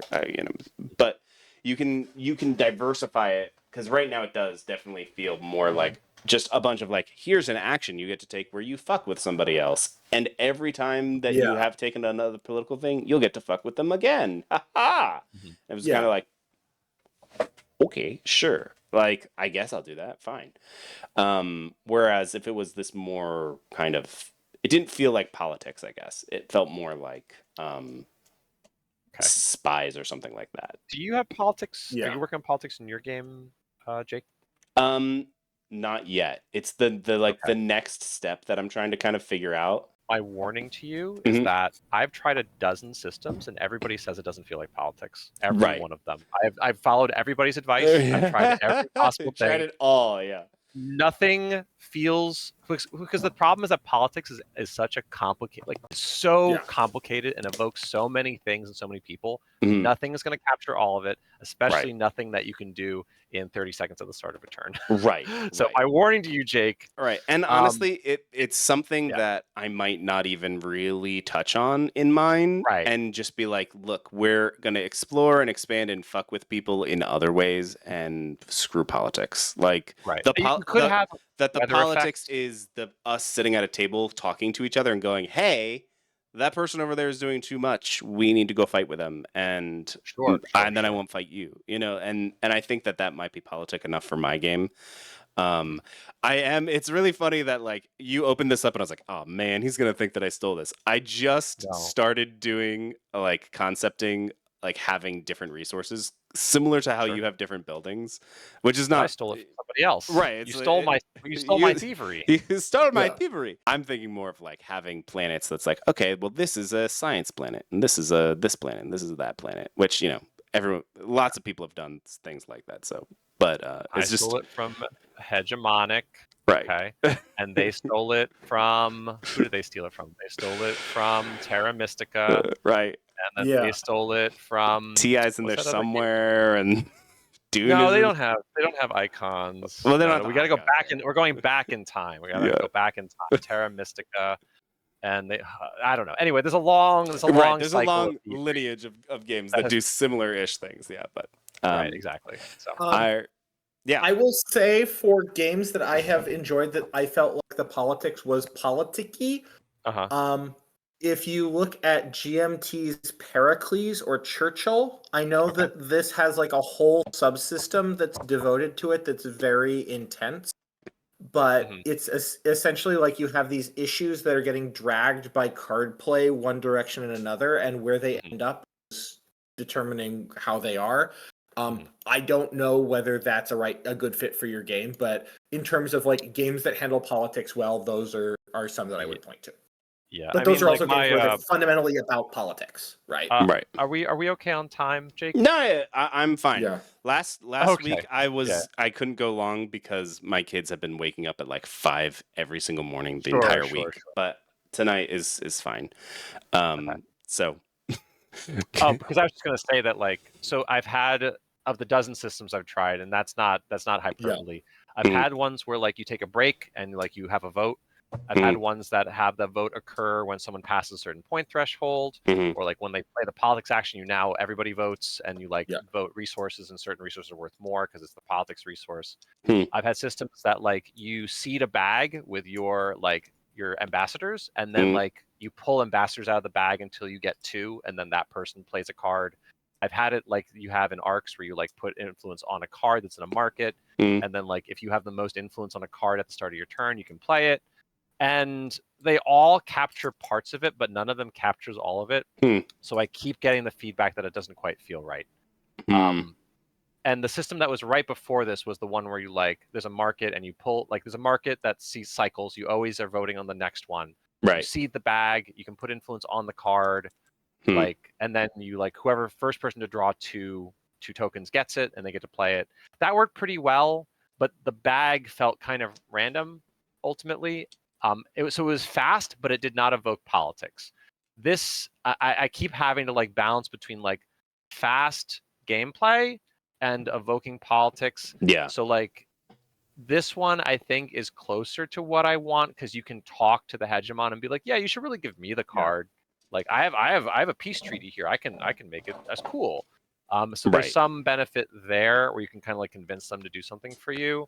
But like the only actually good politics game I ever played is a kind of obscure game called Article 27, where the whole game is just bribing each other to like vote on something. That's the whole game, and it's so intense that like it's the most memorable 25 minutes of game I've ever played. Because it's just all just yelling at each other for 5 minutes until a vote passes. And there is definitely like a fine line that you do want it to be fast. You don't want it to be sitting there and everyone arguing and voting on things, and that's where putting something into a bag or putting something onto cards and voting in that way and just being like, this is where I'm putting my thing. Like, this is my influence that I'm doing. Either that influence is going on a card or a bag. That if that this does was sound digital, interesting. Yeah. If this was either digital or if the map was slightly smaller, I would do the market like you're recommending. But the problem that I keep encountering is that the map can get reasonably big, so players across the table have a tough time evaluating what's in the market. And because there's so much other stuff going on, some players will just ignore it, and then it just doesn't exist at all to them. And that can be very problematic when there are really strong abilities on cards like that. I mean, it could also be that like I don't know. You have 30 some odd politics cards, and I don't know what the ratio of the abilities is. It could be that we just got a lot of kind of take that ish abilities. That's a good question. But if there was more, I don't know, I would say more it's probably variety. A quarter rules changes, maybe a third take that, and a third. I guess it's like so like if you remove a quarter, you have 75, so it's like 37.5%. Like a player gets something, or a bunch of players get something, and then another like a third ish of like rules changes. So like we declare war, we can only fight each other, or like we declare peace, we can't fight each other. I guess maybe it would be interesting to like take some time and like think through some different abilities that are more like we both get something out of it, or I don't know, or more like hey, I'm enacting this and I'm gonna get something good, and the two of you are gonna get the same thing but less of it. So like, I'm gonna get 3 science and everyone else gets 1 science, and that's just what happens. Like just some that are a little bit more friendly, more like collaborative, or more like like, hey, maybe me and you team up kind of thing. Because it felt like a lot of like, I'm gonna mess with you, and it would be interesting if it was more like, mark a player, the two of you get something good, as opposed to like you and them, or just that player gets something good, but you can't choose yourself.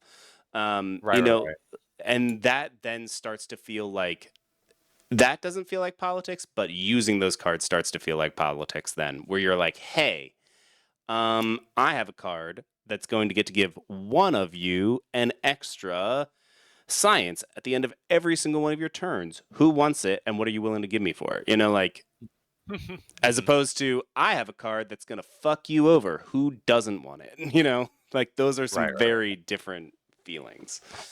Okay. So I should cut down on the take that and introduce more collaborative cards. So keep the I get stuff, keep the rules change, cut down the take that, add more we get. Like let's get stuff. Like, okay. I think the we get might feel better. The group hug rather than the group slug, especially when politics are going to be the way that you're going to interact with people in the game. Like, keeping some of the punch is good, but especially early on in the game, just like being mean feels less good than who wants nice things. One of the things that like has been on my mind a lot is election interference, and I feel like there is room like that. Like the soft hug of like a bunch of politics cards pinning somebody is something I want to have in the game, because I feel like it's just another way to play. It's evocative of something in real life. Like, if I'm causing insurrections and propaganda and whatever, all of a sudden you just have no cards in hand. You have trouble doing stuff.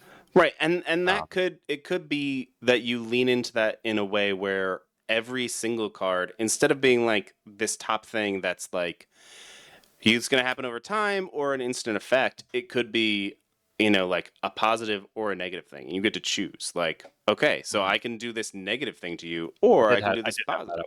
I did have that at one point. Okay. Usually, the problem with a positive and negative is that it's almost, because in multiplayer games, like, you are only you. Doing one negative thing to one opponent is usually worse than doing a good thing for yourself if they are balanced. Right. And right. Thing. Yeah. Right. But do it's like, it's a bad thing to one person or a good thing to you and somebody else, or I don't know. Right. But you'll figure it out. I'll work on it. Okay, cool. All right, I got lots of great notes. I don't think I have any other questions. I think awesome. brains have been picked. Yeah, we definitely. Thank you so much for your time. Yeah, thank you so much. That was awesome. That was I look forward to trying it again in a month or so and seeing how things have evolved for sure. Fantastic. If you're still watching, thank you so much for watching. Like and subscribe. Zintis, do you have anything that you'd like to plug as far as where people can find this? I can throw a link to whatever you want down below. I should have messaged my publisher to ask if he wants the shout out. I am on Blue Sky right now, I guess. So I'm Zintis May at Blue Sky, ZINTISMAY. So, like, yeah, ask me about it. Like, I'm here. I'm sure I'm going to be messaging a lot more and tweeting about this as it starts to come together. Awesome. I mean, it is coming together. It's just like we're not at the point where we're like. I'll see you there because I live only an hour away, and we're definitely coming to PAX East. So awesome. I will not be this year, but maybe next year. All right. Awesome. Cool. Well, with that, we will see you all next time. Bye-bye.